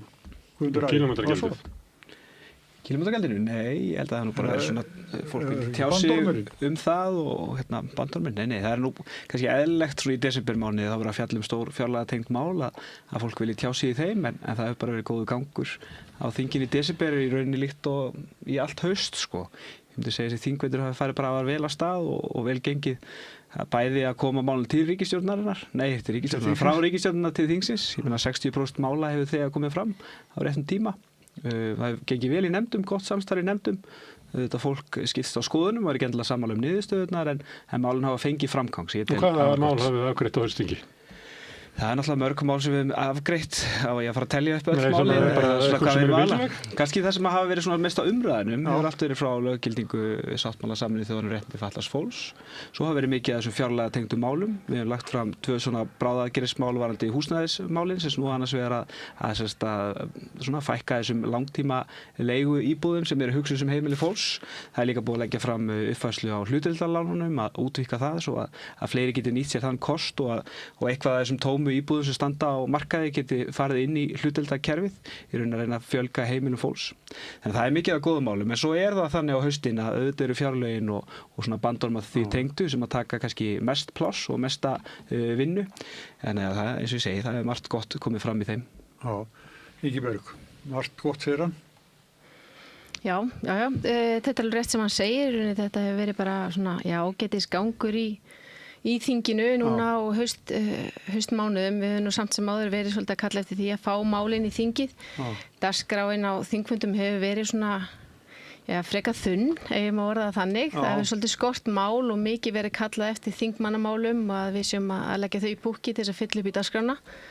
Í nóvember þá vantaði nú alveg töluvert af málum sem að þau ætluðu að vera búin að leggja fram samkvæmt starfsáætlun en þau svona skilur sér smátt og smátt og einhver eftir settan tímafrest til þess að ná að klára en við höfum verið í rauninni að reyna að liðka fyrir. Það eru mikilvæg mál þarna sem að er gott að komast fram eins og hlutdeildarláni sem hann nefnir hér vissulega sem er mjög jákvætt mál en hins vegar er það ekki að fá nægilega góða þinglega meðferð, fór ekki samráðsgátt eins og vanin er og svo er það ekki að fá nægilegan tíma heldur gagnvart umsögnum og það er rauninni það sem við erum svolítið að benda á að ríkisstjórnin forgangsraði málunum sínum og þau mál sem þau ætla að klára fyrir vissan tíma að þau komi þá fyrr inn í þingið til þess að það skapist ekki ykkur pressa og nú er einmitt verið að tala um það hvort það hafi verið málþóf og Guðmundur Ari svaraði því nú bara ágætlega hér að þegar fólk er að taka 1 og 2 ræður í svona stórum skattamálum, það sem er verið að leggja töluverða skatta á venjulegt fólk, að þá er eðlilegt að þingmenn vilji tjá sig í þeim og ég held að sé afar mikilvægt að við pössum okkur á þessu að vera ekki alltaf að kalla úlfur því að okkar hlutverk í stjórnarandstöðu er líka að sýna ríkisstjórninni aðhald og tala fyrir okkar kjósendur því að við þó við séum ekki með meirihluta þá erum við með ansi hátt hlutfall samt á þingi stjórnarandstaðan og við erum að tala fyrir okkar kjósendur og það er alveg eðlilegt eins og Guðmundur Ari segir hérna að við séum að tala mikið í fjárlagatengdum málum. Það eru fjárlögin og það eru bandormarnir báðir og við þingflokksformenn í stjórnarandstöðu vorum búin að flagga því við þingflokksformenn stjórnarinnar og forseta þingsins að þetta væru mál sem að mætti reikna með að yrðu rætt töluvert. Þannig að þessi tímapressa núna að klára fjárlögin og klára þingi og settum tíma er ekki hægt að sakast við okkur því að við erum til dæmis að taka fjárlögin inn núna rúm 2 vikum seinna heldur en áætlað var. Þannig að það er svona eitt og annað en það hefur verið ágætisgangur í þessu og bara ágætisvinna í nefndum líka en ég held að allir séu að læra að reyna að gera betur. Ólafur. Já, það er nú kannski orðið fátt eftir fyrir mig að fjalla mér þú er að telja þetta allt upp en ég ætla að vera sammála í rauninni þeim báðum. Við vorum kvíðin þegar mættum í haust hvernig myndi ganga og ég held að það hafi verið skynsamlegt hjá ríkisstjórninni að forgangsraða aðeins málum og draga úr væntingum varðandi þau mál sem næða að fara í gegn. Ég held eins og að sakna aðeins að fá samt ekki meira af þeim frumvarpum sem að búið að ræða á síðasta þingi og hefði svo sem alveg verið rými til viðbótar með og vil þar vísa meðalans til orða Ingibjargar með að sumir dagar voru dálítið þunnir og þetta hefði verið kostur að fá mál fyrirfram, sérstaklega þau sem við sitjum kannski núna á akkurat í augnablikinu og við upplifum það allavega í Sjálfstæðisflokknum að það væri mögulega ekki samkomulag þau mál og það væri ástæðan og það var svo bara eftir að koma í ljós auðvitað hvort að það reynist verið rétt eða ekki. En skattastjórn, þau stjórnaranstæðingar sem eru aukið skatta, ekki rétt? Hvað rétt? Það við sem auka skatta? Það kannski... það ekki verið að hækka skatta á almenninga, það? Nei, ég var náttúrulega að fara yfir þetta fyrir í dag, Það er mjög, hagkerfið okkar að vaxa, blessunlega. Það aukin verðmætasköpun í landinu okkar, þannig að útgjöld eru vissulega að vaxa, en það ekki að vaxa með því að hækka til dæmis tekjuskatt á venjulegt fólk, varðandi hvað þú greiðir. Það verður umræðum erfðafjárskatt. Erfðafjárskattur verður óbreyttur milli ára. Það helst fjármagnstekjuskattur á fyrirtæki, hann lækkar milli ára, en enga síður erum við að helminga hallarekstur ríkissjóðs og að hefja uppbyggingu innviða, hvort sem við erum að tala samgöngur eða byggja við spítala eða verkmenntaskóla út allt land. Þannig að ég tengi ekki við þessa skatta umræðu, ég skil það pólitík. Kílómetra gjaldið á bílana eða umferðina. Er það ekki tilflutningur á vegatollum sem að bensínbílar báru áður? Nú verið að flytja þannig rafmagnsbílaborgið líka? Já, kílómetragjaldi snýst einfaldlega það í rauninni að fella niður alla skatta og öll gjöld á dælunni sem fólk að greiða fyrir utan kolefnisskattinn og hafa það inn í kílómetragjaldi, þannig að þeir sem að nota vegina borgi, þeir greiði sem nota. Þannig að það í rauninni svona nokkurn veginn tekið hlutlaust mál. Þetta hefur alltaf verið uppfærsla á þessum gjöldum milli ára. En í grunninn þetta einföld kerfisbreyting til að bregðast við því að því miður, eða ekki því miður, það er kannski bara mjög gott. Á síðustu árum hefur tekjustofn til að viðhalda vegum hríðfallið vegna þess að bílar að verða sparneytnari og þá orðið úr sér gengið að ætla að innheimta gjöld sem þarf til að viðhalda vegum, vetrarþjónustu, byggja ný göng, eyða einbreiðum brúm, að reyna að fá það í gegnum einhvers konar bensingjald og því eðlilegt að taka upp kílómetragjald líkt og hefur verið gert með 55.000 rafmagnsbíla og gengið afar vel. Þannig að það rauninni svona, mál sem var vel undirbúið af fyrri ríkisstjórn og var lagt fram fyrir ári síðan og náðist ekki að klára áramótin. Var boðað núna aftur í vor og kláraðist reyndar ekki út af eins og sum mál sem að þurfti að frestast inn í hausti og eru núna að klárast í aðdraganda jóla sem bara afar gott og ég tel að leið og Íslendingar sjá annars vegar bensínverðið lækka og hins vegar hversu einfalt þetta kerfi svo þegar við förum að vinna eftir nýrri samgönguáætlun og við förum aftur að borða jarðgöng að þá mun fólk fara að sjá það og skilja að það ef við viljum samgöngubætur, ef við viljum laga vegina, ef við viljum byggja og bora ný göng að þá þarf að sjálfsögða að fjármagna kerfið og eðlilegast að gera það að þeir sem að nota kerfið mest borgi. Þetta var kallað bara barnaskattur í þinginu. Já, þetta er að teygja og toga alla umræðu. Í því samhengi var verið að vísa til þess að börn noti bifreiðar til að komast í keppnisferðir í íþróttum og þannig ágætt að setja það líka í samhengi að við erum einmitt að tvöfalda ferðasjóðu ISI sem einmitt styrkjasjóður sem styrkir íþróttafélögin til að komast á sín mót og að börn sé að keppa íþróttum þannig að ef maður vill styðja við góð mál eins og keppnisferðalag íþróttabarna að þá gerir maður það ekki gegnum breytingar á kannski bensíngjöldum og kílómetragjaldi heldur þeim sérstæku styrkjakerfum sem að miða af þessu markmiðum. Ingibjörg Ólafur, þið eru þingmenn fyrir flokka sem hafa mistað sem mikið. Já, á milli kosninga núna. Já, og Framsóknarflokkurinn jafnvel bara hefur verið í stór hættu við skoðanakannanir. Já, og núna þegar það árbúið að nýju kjörtímabili og 3 ár í næstu kosningar. Já, það er staðan eins og í dag. Það ekki að styrkjast í stjórnarandstöðu eins og oft gerist hjá flokkum? Nei, nú horfum ég bara til ásins 2021 þegar við náðum stór sigri að þá var í rauninni fylgi Framsóknar að hækka jafnt og þétt fyrsta ári eftir kosningar. Svo þegar við fórum að taka ákvarðanir og annað og leggja fram fjárlögum sem núverandi ríkisstjórn er að leggja fram og svara fyrir okkar ákvarðanir að þá fór fylgið aðeins að dala og þetta stjórnarsamstarf þessara 3 flokka, það var búið að ganga frá vissum forsendum að fara aftur í það samstarf 21 ef að í rauninni það væri það sem þjóðin vildi og þjóðin kaus það þannig að það var ráðist í það samstarf. Fyrir mitt leyti held ég að það samstarf hafi verið of langt. Það reyndi vissulega á, en skilaði líka mjög góðum árangri. Það er hins vegar þannig að þarna var sama fólki búið að vera í brúnni í alltaf 7 ár og eðlilega bara þjóðin orðin þreytt. Vildi fá einhverja breytingar og við fundum það í kosningabaráttunni að fólk var nú alveg ánægt með verk Framsóknar, það sem við höfum gert í heilbrigðisráðuneytinu og menntamálaráðuneytinu og fleiri ráðundum, en hins vegar vildi það bara breytingar og gat ekkert endilega svara hvaða breytingar, það vildi bara nýtt fólk. Já. Og það bara eins og gengur og gerist í rauninni í pólitíkinni. Flokkar koma og fara úr tísku og nú það bara okkar að ná opnum okkar aftur og sína okkar erindi í stjórnmálunum. Er það formaður kannski sem að fólk var þreytt á? Nei, heldur en að við bara... Nei, ég meni auðvitað allir sinn tíma í pólitík og nú hefur okkar formaður ákveðið það að sækist ekki eftir endurkjöri og það verður kosin í fórustæði á Framsókn núna miðjan mánuðinn í febrúar. Það fjallar náttúrulega allir ráðherrarnir á þingi nema hann sko.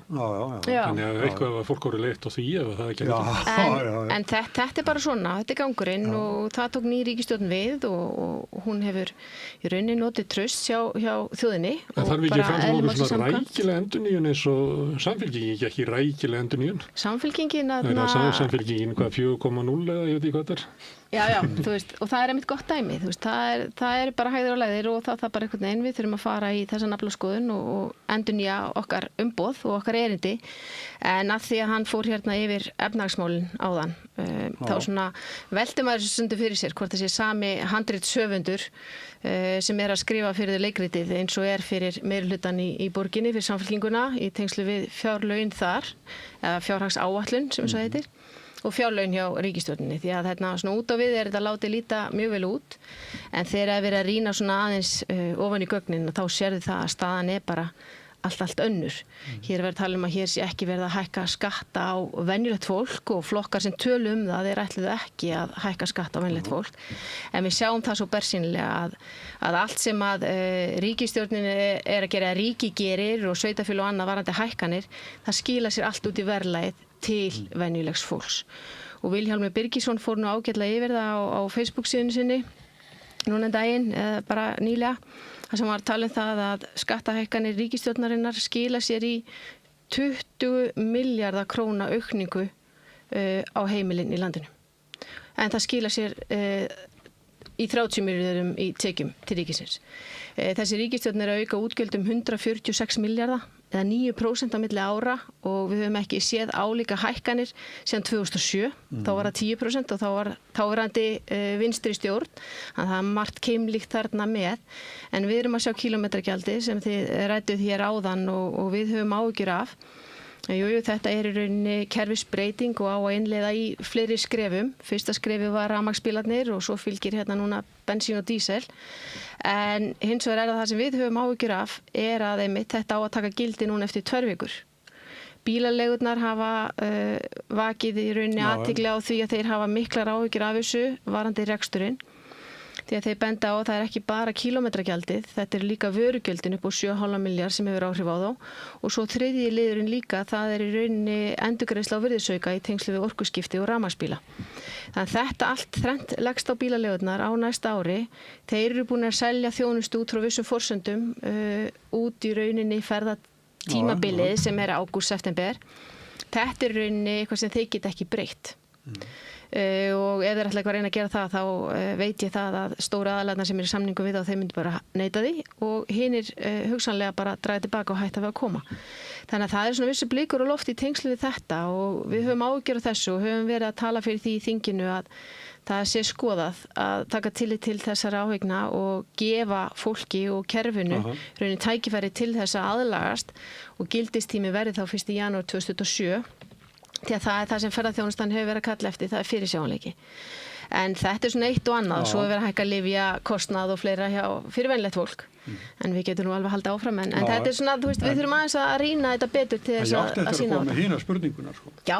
Hvort að þú ætlaðir að gefa kost á þessu til formans? Til formans hjá Framsókn? Já. Ég hef ekki tekið ákvörðun það enn sem komið er.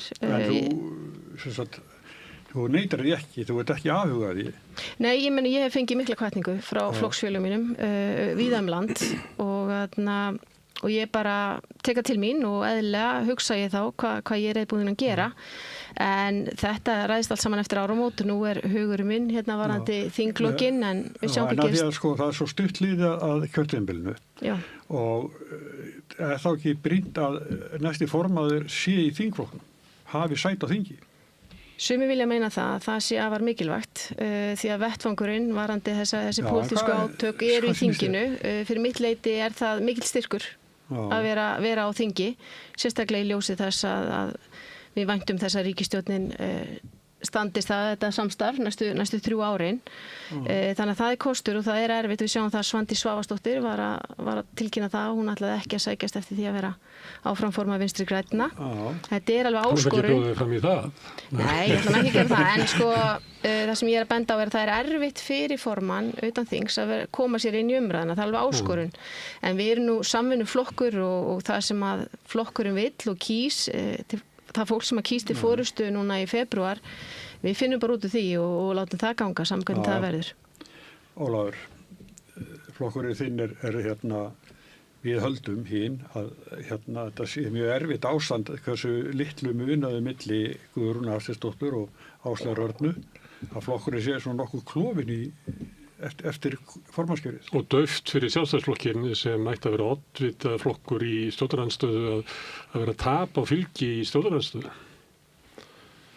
Já, ég voru nú hérna með spurningu í upphæfi sko. Ég sé að þetta færist út um víðan völlina en sko við byrjum bara kannski á því hvaða stjórnarsamstarfi við vorum að koma út úr.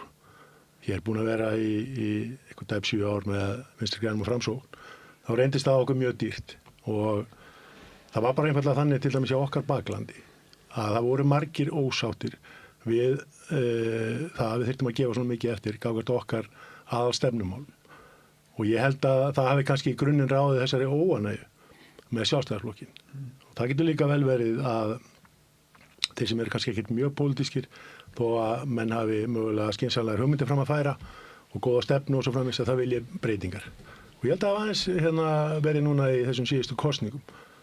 Og auðvitað verður ekki tórt fram með því að þar kom Samfylkingin mjög sterkinn og fekk alveg blúsandi fylgi og það hefur verið meðbyr með ríkisstjórninni. Þrátt fyrir ótrúlega axarsköft, svo maður hreinlega að segja það, en það bara þannig að það eru hveitibrauðsdagar, þannig að það hefur verið skjól fyrir ríkisstjórnina og ég hef nú trú á því að það muni mögulega breytast og þannig að ég held að á komandi ári þá muni ríkisstjórnin ekki njóta þessa skjóls og menn muni gagnrýna harðar þær ákvarðanir sem verið að taka. Hveitibrauðsdagar hefur leitt haldið verið 100 dagar. Ég held að ríkisstjórnin sem komin í 3-falla hveitibrauðsdaga hefur það bara fínt. Já, nei, ég veit ekki orðað þannig, hún hefur það ekki fín og það sjá menn auðvitað bara því sem verið að leggja fram hérna af frumvörpum. En ef við horfum bara með áframhaldi hjá okkur, þá þetta þannig að við höfum átt að brattansækja í skoðanakönnunum. Því eru ekki móti mælt og sumum finnst við að hafa verið dauð í þinginu jafnvel. Við höfum farið aðeins í ræturnar hjá okkur því að við trúum því að sjálfstæðisstefnan sé ennþá svo sama og hún hefur verið og hún á þetta við flestar fólk því þetta snýst í raunum frelsi einstaklingsins og minnkandi ríkisafskipti. Það raunin kannski grunninn það sem við viljum. Nú inn í þá framhaldið á þinginu þá þetta þannig að við munum tefla fram okkar lausnum við til dæmis í efnahagsástandi sem til staðar og það þá valkostur og það valkostur sem ég held að fleiri og fleiri munu sameinast að sé skynsamlegri. Við viljum lítið ríki og við viljum þá minnka umsvif ríkisins og við viljum líka losa okkur við þá eignir til dæmis á ríkinu sem ríkið þarf ekki að eiga og jafnvel í samkeppni við bara íslensk fyrirtæki og það skrítið. Já, Landsbankinn. Landsvirkjun. Nei, Landsvirkjun hefur nú verið, það ákveðin Keflavíkurflugvöll. Já, ég meina Rúf. Já, þú ert á góður leið. Þú ert á góður leið með þetta. Velkomin í Sjálfstæðisflokkinn. Ég hef hlust á einhver tala í alla nýfrjálsíkjutímann. Ég hefði nú reiknað með að þið værið að hugsa, já, kannski var nýfrjálsíkjan ekki góð stefna sem að leiðir bara til niðurbrot samfélagsins víða heim. Þannig að við ættum kannski að við komum einhverja aðra stefnu. Já, það ekki. Nei, það sem þú kallaði nýfrjálshyggja, ég held að hún eigi ekki vinna með bara einhvern lítið hluta af Sjálfstæðisflokknum. Flest fólk í Sjálfstæðisflokknum er bara raunsætt á lífið. Og það auðvitað þannig, ríkið þarf ekki að vera upp á hendir alls. Ég veit að það á við hér, og menn hér eru kannski mjög ánægð með það að ríkið sé stórt. Það hins vegar ekki okkar stefna. Og við munum auðvitað slást fyrir því að hún ná að fram að ganga. Og þar auðvitað mætum við mönnum eins og þér, Gunnar Smári, þannig að þú gagnrýnir okkur hvað það varðar. En við höfum búið þessum þá lausnir í því og við teljumst til dæmis skynsamlega gagnvart fyrirtækjum að lækka skatta. Þannig að við höfum séð það gerast hér og það gerist reyndar meira sér í tíð síðustu ríkisstjórnar, að hér voru lögð innviðagjöld á skemmtiferðaskip og við sjáum rauninni nákvæmlega hvaða afleiðingar það hafði. Það er hrun í þeirri atvinnugrein og hvað er verið að gera núna? Jú, það er verið að lækka þessi gjöld. En á sama tíma, og til dæmis ríkisstjórnin er að reykja sér því að hafa þú tekið núna rétt ákvörðun, þá er samt sem áður verið að bæta í gagnvart öðru fyrirtæki. Og þá spyrir maður sig, af hverju viljið stíga í spínandi aftur? Ég ætla ekki að leggja stefnu fyrir þetta. Mér langar bara að spyrja að því að þið voru búin að vera lengi í stjórn, ekki bara frá hruni, eða frá 2013, þá voru þið í ríkisstjórn. Og þá heyrði maður stundu svona, við erum bara, það er bara gott fyrir okkur að lenda í stjórnarandstöðu. Þá höfum við tækifæri til þess að brýna stefnuna og skerpa okkur og þá þurfum við ekki alltaf að vera með þessa málamilani, þá erum við skýrar í tali og þetta ár sem er liðið frá því stjórnarandstöðu hljómar ekki eins og þið hafi verið svona full í þessu sem ætti að vera skemmtilegt fyrir stjórnmálafólk að gera. Já. Af hverju er ekki stuð á okkur? Ég tala þetta sé stuð á okkur Þannig að ef horfum við til dæmis bara inn á við þingflokkin. Ég skoða bara stigatöflurna sem eru skoðanakannanir, það er ekki stuð á okkur. Nei, ég nefndi það sem var að tala mér áðan varandi skjóli hjá ríkisstjórninni og það er ennþá verið að ræða ríkisstjórnin var til að leggja fram núna sín fyrstu fjárlög. Þannig að þó þeir hafi í rauninni verið að reykja sig hvað hafi gert vel, þá hafi í rauninni ekki gert neitt annað núna, heldur hann að fylgja fjárlögum fyrir ríkisstjórnar. Þannig að þau eru í rauninni að nota þá fjárlagagerð og þau fjárlög sem þar voru undir og er að framkvæma og er í rauninni bara að uppskera nákvæmlega sama og ég ætla að leiða mig að segja sama hvað ríkisstjórn hefði verið. Þannig að gagnvart til dæmis þeim þætti að leggja fram sín eigin fjárlög, þá ertu í rauninni að sína þau spil sem þú ætlar að tefla fram. Og það er alveg skýrt í þessari ríkisstjórn. Ég meina, Samfylkingin hefur bara svínbyggt Viðreisn. Það sjáðu allir. Viðreisn á sér ekki Viðreisnar von í þessu fjárlagafrumvarpi. Það er bara einfaldlega þannig, það er skattahækkanir og skattahækkanir ofan. Það eru með aðal ráðunir eins og. Já, ég segi, þetta er samkomulag. Kristján Frostad er bara greinilega mjög sterk inn í þessa ríkisstjórn og Viðreisn fær bara í rauninni hefur bara atkvæðisrétt. Samfylkingin er náttúrulega að gera, ef maður að þurfa skoðanakannanir, eitthvað sem er bara fátítt í heiminum, að vera í ríkisstjórn og 50% fylgisaukning. Það er frá kosningum. Það er bara einn flokkur sem að leiði ríkisstjórn í Evrópu sem er að bæta við fylgi, það er Meloni á Ítalíu og svo er það Kristján Frostadóttir og Samfylking, þannig að þetta er bara undur og stórmerki. Já, gleymir nú Miðflokkurinn reyndar þessu. Nei, hann er ekki í stjórn. Nei, ég veit það. Það er þeir sem er í stjórn. Já. En að því nefnum Miðflokkin, hver er munurinn á Sjálfstæðisflokknum og Miðflokknum? Hvað í stefnu Miðflokksins getur þú ekki tekið undir? Hvað í stefnu Miðflokksins? Getur þú ekki tekið undir? Já, nú setur það mér erfiða stöðu, þeir tala þetta mjög frjálst í öllum málum. Ég held að sé alveg skýr munur á okkur, til dæmis ef við horfum á það sem að þeir hafa kannski helst að tefla fram núna, það eru útlendingamál. Og ég ætla að með síðustu vendingar, þá hefur til dæmis Miðflokkurinn talaði þá veruna eins og það er mögulega að segja upp EES-samning. Við erum ekki þar og ég vil bara benda það og mér finnst það svona pínu sérstaklega og við höfum fengið í rauninni kannski gagnrýni frá okkar flokksfélögum út á landi. Ég bara nefni staðins og Grundarfjörð, það sem að 27% af íbúunum eru með erlendan uppruna. Þetta er fólk sem hefur sest á Íslandi og ætlar sér að búa hér og deila með okkur kjörum. Þetta fólk er að upplifa í fyrsta sinn á ævinni einhverja fordóma. Og við þurfum, þetta er mjög fín lína í umræðinni og það á ekki að vera þannig að þetta smitist yfir á þessa hópa þó verið sér að ræða einhverja mögulega hælisleitendur og eitthvað slíkt. Þetta er bara allt annars eðlis. Þetta er fólk sem hefur verið að sinna, ég ætla að leiða mér að segja, bara stórum hluta af þjónustustörfum fyrir okkur. En einu á spítölum. Og heldur að sé vegna hvernig Miðflokkurinn talar? Að Miðflokkurinn er sökk á þessu. Það grefur undan öryggi innflytjenda, það er bara hann. Ég vil bara segja þetta svona. Öll svona umræða skiptir máli að fara fram á yfirvegaðan hátt og það er auðvitað að vera populískur og það er auðvitað að vera með slagorð en ég held að það sé hollt fyrir okkur Íslendinga að reyna að horfa þá skynsamlega á hlutina og horfa í gegnum slíkt. Ég vil langar að taka undir þetta hjá Ólafi og það er líka afar mikilvægt að ef við höfum áhyggjur af því eins og Miðflokkurinn hefur varðandi íslenskuna að þá er ekki leiðin að vísa öllum erlendu fólki í burtu af landinu. Við erum með vissa skuldbindingar alþjóðlegar í samningum og fleira, þar sem í rauninni verið að leyfa frjálst flæði varðandi atvinnu og fleira innan EES-samningsins. Leið og við erum með hér 60-70.000 einstaklinga af erlendum uppruna í námi eða vinnu og atvinnuþáttaka þeirra til dæmis hærri en okkar Íslendinga. Þá eru líka Íslendingar, ég held sér 50.000 Íslendingar erlendis í námi eða atvinnu. Þú veist, þannig að maður hugsa svolítið, ef við ætlum að gera þetta, þá hlýtur það að virka í hináttina líka, við sem að loka á það að við komumst erlendis til þess að mennta okkur, sem mikilvægt fyrir litla þjóð og einangrað þjóð að við séum aðeins að útvíka okkar þekkingu og reynslu. Það er líka tæft að innflytja til þess að grafa undan íslensku, það er þessi mjög hæpin kenning. Já, sko, ég hef til dæmis... Það er frekar túrismin og ensku væðingin sem að honum fylgir sem er að grafa undan okkur. Já, og við foreldrarnir líka, sko, og í rauninni tengist þetta því að gerum þá bara kröfur. Setjum kröfur það að fólk sem flytur hingað þurfi að hafa vissan grunn og læra íslensku. Setjum þá kröfur á ríki og sveitarfélög að við sköffum þá kennslu og við sköffum námsgögn við hæfi og fleira. Þannig vinnst þetta því að lykillinn að samfélaginu með tungumálið og íslenskan. En ég að heyra það til dæmis hjá leikskólakennurum sem hafa ágjör af því að börn sem að eiga einmitt foreldra sem að tala íslensku sé að koma og taka rökræður það að sko þetta sé blú en ekki blátt við leikskólakennarana. Að þá mjög flott að krakka geti tala upp alla litin á ensku og tala upp á 10 á ensku en þau geta ekki íslensku. En þetta eftir kannski aðeins að fá okkur til að hugsa líka hvernig við viljum í rauninni alveg börnin okkur hvað við viljum kenna. Stjórna sinnir í salnum. Þið eru á flúgandi ferði eins og Smári nefndi áðan. Hver er þakkar? Hinn eru döfir? Það vantar náttúrulega alþjóðubandalagið á þing. Þannig að ef þú ert að svara í könnunum og ert svona vinstra megin í lífinu, þá er líklegt að svona 2/3 af þeim hópi merki við samfélíkuna. Það myndur ekki alltaf það. Sko ég sitja og ég er svolítið að hlusta og það er svolítið það sem við höfum verið að gera síðastliðin 3 ár.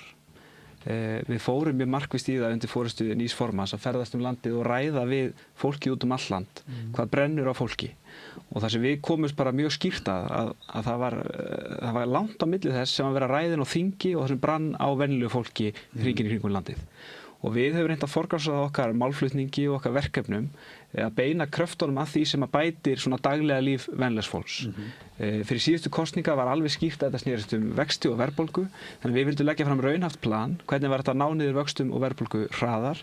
Á sama tíma var að kalla eftir áskorun núna varandi húsnæðismarkaðinn og samgöngur út all land. Þetta er rauninni þau 3 meginverkefni sem við höfum verið að leggja mesta athygli á og ég held að Kristrún kom reynda með heilbrigðiskerfið þegar hún fór hringferðina, þá komum við það líka sem erindi. En eins og allir gera sem að fara út á land, því að það er eiginlega það sem að grefur helst undan svona öryggi fólks út á landi er veikt heilbrigðiskerfi. Já, það er nefnilega heilbrigðiskerfi, menntakerfi, þetta eru mörg mál sem að brenna á fólki og það sem ég tengi sjálfur ekki við allavega úr þeim samtölum sem ég hef átt við fólki hringinn í kringum landið er það að það er ekki verið að kalla eftir meiri hugmyndafræðilegri pólitík, hvort það er nýfrjálshyggja eða hvort það snúist skattalækkun eða skattahækkun, heldur fólk vill að kerfin okkar virki, að við séum ekki að reka ríkið með halla og við séum að byggja upp innviði hringinn í kringum landið.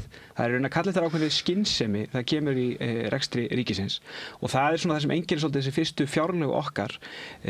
Það er verið að fara í metnaðarfullar aðgerðir eins og það sem snýr að samgönguáætlun og þann húsnæðispakka sem hefur þegar verið kynntur, en það er samt verið að gæta því að við sem ekki að reka ríkið með halla.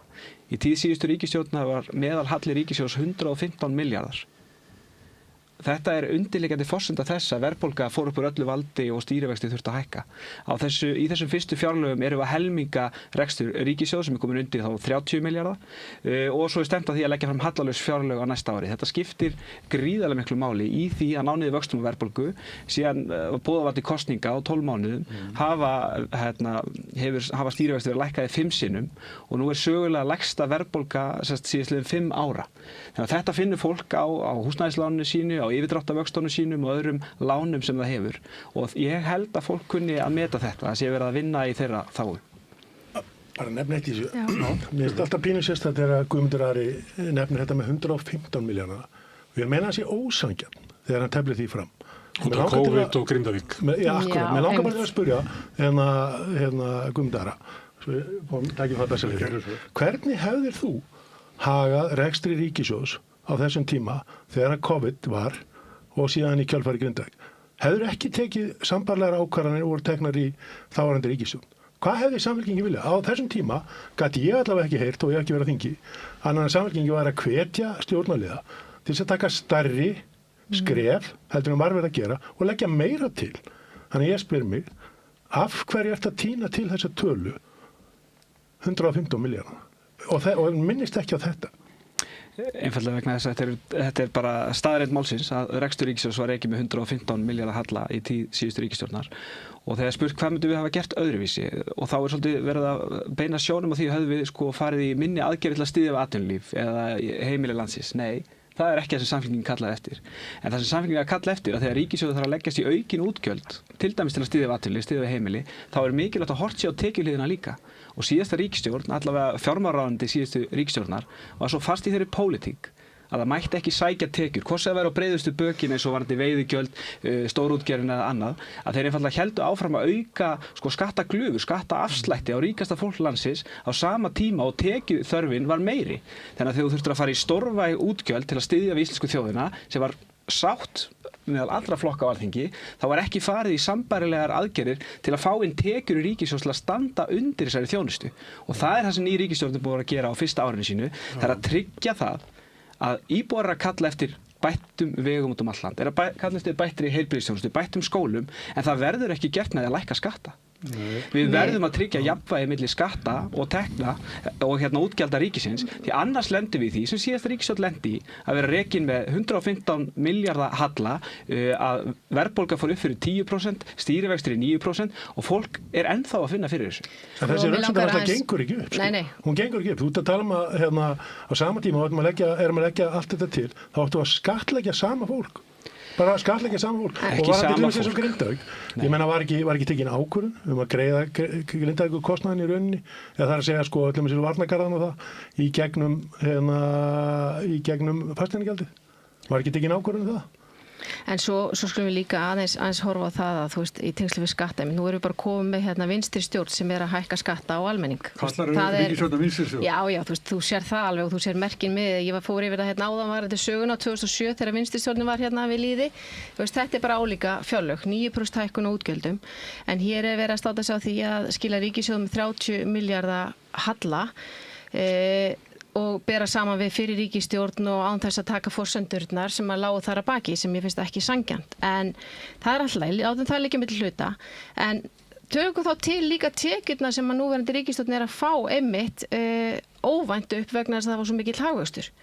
Þeir eru að fá 80 milljarða auka tekjur umfram það sem áætlanir gerir ráð fyrir. Þannig að ef þau hefðu ekki fengið það, þá væri hallinn hér í kringum 110 milljarðar. Þannig að þú veist, tölum þá alla staðarendirnar. Mér langar líka eins fara inn á það varðandi tekjur, að sækja tekjur og skattleggja og Guðmundur Ari minntist á veiðigjöldin. Hér var tekin mikill slagur í sumar í tengslu við veiðigjöldin og fólk getur haft alls konar skoðanir á því. En það sem að ríkisstjórnin ætlaði að sækja voru 7,6 milljarðar, 7,5 eða 6 milljarðar í aukna tekjur í gegnum veiðigjöld. Við í Framsókn höfum talað fyrir því að stórútgerðin, það sé alveg svigrúm þar til þess að greiða meira, en hins vegar höfðum við áhyggjur af afleiðingunum sem var ekki búið að meta sem að hefði á sveitarfélög og litlar útgerðir. Við tölum líka fyrir því að þessar tekjur myndi ekki skila sér. Í rauninu myndi bara útgerðin halda aðeins aftur að sér, minnka fjárfestingar og hugsanlega líka myndi fá minna í útflutning því að það væri verið að flytja fisk hér óvinnin úr landi. Núna erum við að sjá útreikninga á milli annarar umræðu og þriðju fjárlaga. Veiðigjöldin sem átti að skila 7,6 milljörðum, það er búið að lækka þá tölu 6,7 milljarða. Það er búið að við minni hagnaði í sjávarútvegi, þannig að gamla kerfið hefði þá farið með þetta niður í 3 milljarða. Það er rauninni þannig að núna er það að fá, eftir allan hennar slag, er það að fá í kringum 700-800 milljónir það sem þeir reiknuðu með miklu hærri tekjum. Og þetta er víðar í kerfinu. Við sjáum það að hagvöxtur hafa reiknað með 2,5% hagvexti. Í rauninni er það þannig að þeir sem eru að reikna þetta út, Seðlabankinn og aðrir aðilar bankar og svona, er að reikna með frá 0,9% hagvexti upp í 1,5%. Miklu lægri hagvexti heldur en er áætlað í fjármála áætlun sem dæmi. Þetta hefur þau áhrif að það verða miklu minni tekjur til ríkissjóðs. Þannig að það sem við erum að benda á er að það skortir alla varfærni. Hér er líka verið að færa í rauninni neyðarsjóðinn okkar, varasjóðinn, niður í algjört lágmark sem 1%, til þess einmitt að bregðast við áföllum eins og jarðhræringum og fleira. Þannig að þetta þau eru með stöðleikaregluna sem á að skapa visst jafnvægi, sem alveg skynseldu út af fyrir sig, en hún brostin í rauninni. Þeir voru með 28 milljónir til að takast á við óvænt útgjöld núna fyrir þriðju umræðu, en milli núna annar þriðju umræðu, þá erum við að sjá fram á það að það konar 700 milljónir í halla. Þannig að þú veist hvernig stöðleikareglan á að standast, það einhver hókus-pókus aðgerðir sem að þau setja upp eflaust, en það sem við erum að benda á að ríkisstjórnin búin að segja mjög margt. Við erum búin að tala um það að hér ætti ekki að hækka skatta á almenning. Þau eru að gera það. Þau eru að tala um það að hér eigi að rjúfa kyrrstöðu varandi að bora jarðgöng sem mjög jákvætt, og ég fagna því að Fljótagöng og Súðavíkurgöng eru komin á dagskrá, og ég vona að það verði einmitt sett í fjármunir í það að flýta þeim undirbúningi eins og hægt þannig að sé hægt að ráðast í útboð. En hins vegar kjósaðu að líta fram hjá því að hér eru ein göng sem búin að fá þinglega meðferð, einu göngi sem búin að fá þinglega meðferð, tilbúin til útboðs, og það búið að setja 100 milljóna í undirbúning, mörg ár sem það tekur 3-5 ára undirbúin í jarðgöng. Það bara þeim ríkt til hliðar, algjörlega, og það bara breytta forsendur. Og þá fer maður aðeins að velta fyrir þessum vinnubrögðum, eins og í tengslu við samgönguáætlun og annað, það sem verið að bera fyrir sér faglegt mat sem búið að hrekja og annað. Þannig að þetta já, þú veist, ríkisstjórnin stödd á þessum stað núna, það reyndar þannig að fylgið hjá Flokki fólksins og Viðreisn hefur dalað töluvert, þó samfylkingin standi svona, tiltölulega sterk, en það verður gaman að bara spyrja leikslokum, því að það margt sem á eftir að gerast og margar ákvarðanir sem ríkisstjórnin að taka, sem að mun hafa afleiðingar og mun vera í umræðinu næsta ári. Já. Óla, þú búin að hella vatn í glasið þitt. Já. Þá ætlaði að spyrja þig með hérna... Skjölda vatn? Nei, ég þetta ekki einu. Nei, Má ég spyrja einu, bara ég hélt þetta kannski... spurningu úr sal. Mér finnst það nefnilega bara svo, það sem ég hefði þótt mjög áhugavert svona fyrsta árið mitt í pólitík er að oftast við að rökra eitthvað svona útusnúning eða svona afbökun á veruleikanum. Og ég hef svona lagt að vera svolítið að veltaði fyrir mig hvort að maður eigi að túlka það við stuðning við raunverulegar aðgerðir en hér er til dæmis talað skattastjórnina miklu og hér sé verið að hækka skatta á venjulegt fólk, venjulegt vinnandi fólk, og hér sé verið að svíkja öll kosningalofar, en þetta er einfaldlega ekki rétt. Fólk er að fara að greiða sömu skatta á 9 ári. Það sem er búið að gera, líkt og var sagt fyrir kosningar, er að það er búið að taka á auðlindagjöldunum. Það er búið að taka á ákveðnum skattaglufum í kerfinu. Það sem í rauninni var að vera í tíð síðustu ríkisstjórnar, búin að fjölga skattaafsláttum á þau sem voru með í hæstu tekjutíundum landsins eða bjuggu yfir eignum sem aðrir búa ekki yfir. Hugmyndafræði þeirra ríkisstjórnar var að þau ættu rétt á svona skattaafsláttum hér og þar í kerfinu. Þetta eru þær skattaívilnanir sem búið að vera að taka á í kerfinu á sama tíma og tekjuskattsprósenturnar standa í stað, fjármagnstekjuskattur á fyrirtæki er að fara að lækka áramótin, innviðagjaldið er að lækka áramótin, þannig að ég svona, þó að þetta sé sagt rosalega oft, þá er engin rökstuðningur sem að byggja á neinum tölum eða gögnum sem er hægt að styðja við. Þannig að mér finnst mjög áhugavert hvernig er þetta vera að nota einhverja merkjum eða skattastjórn og svo framvegis. Þú varst um spurningu? Já, bara spurningin er í rauninni hvaða skatta og venjulegt fólk er verið að hækka. Ég skal taka hana bolta af því að hann er að svara mér, fyrirgefðu Ólafur, þú kemur svo að. Þannig að þú fyllir upp í. Bara, þú veist, til þess að taka sér dæmi, er að þá í rauninni verið að afnema samsköttun hjóna. Það er milli þrepa. Samnýtingu efstu tekjuþrepa. Já, ónýttan persónuafslátt. Þannig að ekki ónýttan persónuafslátt, hann er áfram inni. Ef ég má tala núna, ef þú fékkst að tala, þá má ég tala líka. Ég er ekki að leiðrétta þig þó að þú farir með rangt mál á meðan þú talar. Það er verið að afnema þetta. Síðan er líka til dæmis verið að bæta við þrepi í tengslu við lyfjakostnað fólks. Í staðinn fyrir 3 þrep, greiðsluþrep, þá að vera að bæta 4. þrepinu við. Og hverju skilar það? Á það að vera til þess að lækka okkar kostnaðarhlutdeild í lyfjum? Nei. Ríkisstjórnin reiknar með 450 milljónum aukalega tekjur út af þessu hérna. Og nú hefur Öryrkjabandalagið til dæmis sent frá sér tilkynningu þar sem þeir hreinlega lýsa yfir áhyggjum sínum á því að fátækt fólk og allra veikasta fólkið muni núna hugsanlega neita sér lyf vegna þess að þau vera svo dýr. Þetta er til dæmis bara eitt dæmi það hvað þessi skattastjórn er að gera. Og eins og ég benti á áðan mjög skýrt er að það sem að ríki gerir í tengslu við hækkanir, hér í staðin fyrir að fara í 2,5% hækkun krónutölu þá er að fara í 3,7% hækkun. Þau trúi ekki á sína eigin efnahagsstefnu. Þannig að þú veist, þetta allt saman mun skila sér út í verðlagið og við skattgreiðendur munum þurfa að greiða. Ég sé á svip Guðmundar, hann ekki sammála þessu. Nei, ég náttúrulega ekki sammála þessu hjá honum, en mér finnst nú samt dálítið kostulegt að segja þessu að því að ef að ríkisstjórnin núverandi góð í einhverju, þá það slag orðasmíði. Því að því líkur orðaforði af frösum sem hefur fallið núna á þessum þingum sem ég hef setið. Maður bara þetta hreinlega aðdánavert. Bara nefnir til eitt sem maður nefndi áðan. Heyrðu þegar hann var að segja það hafi verið 5 lækkanir núna á vöxtum. 5 lækkanir. Akkur nefnir það enga tölu. Var ekki skynsamlegt að segja bara töluna? Nei, hún 1,75. Það of lítið. 5 skynsamlega að nefna hér, af því það stærri tala. Það verið 5 lækkanir. Og þetta bara, maður sér þetta, það grein eftir grein hjá fulltrúum Samfylkingarinnar. Þetta bara þaulæft, sko. Og raunvextir stýrivexta hafa aldrei verið hærri heldur en núna? Nei, alveg hárrétt hjá þér. Velkomin í kapitalið.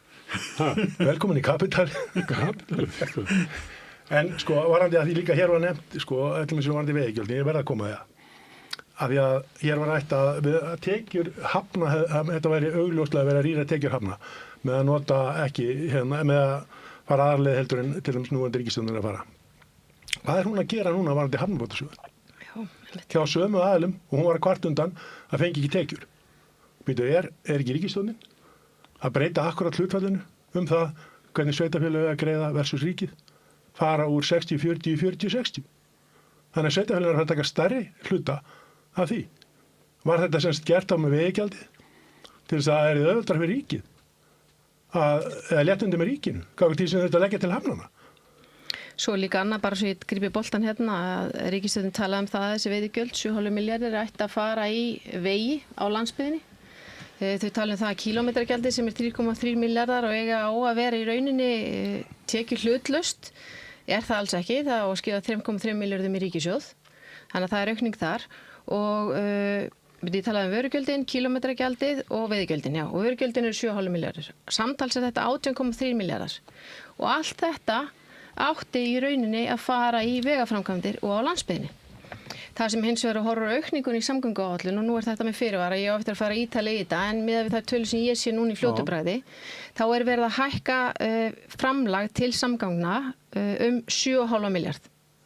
Ekki 18,3, 7,5 og 7 milljarðar af þessum 7,5 að fara núna úr samgönguáætlun inn í betri samgöngur sem eru á höfuðborgarsvæðinu. Og ríkisstjórnin búin að ákveða það fjármálaáætlun þetta verði næstu 5 árin framlagið til betri samgangna. Hvað þá eftir? Það eru 500 milljónir sem fara þá kannski á landsbyggðina. Þannig að það eitt að segja eitt og svo gera þau annað og það það sem við erum að benda á.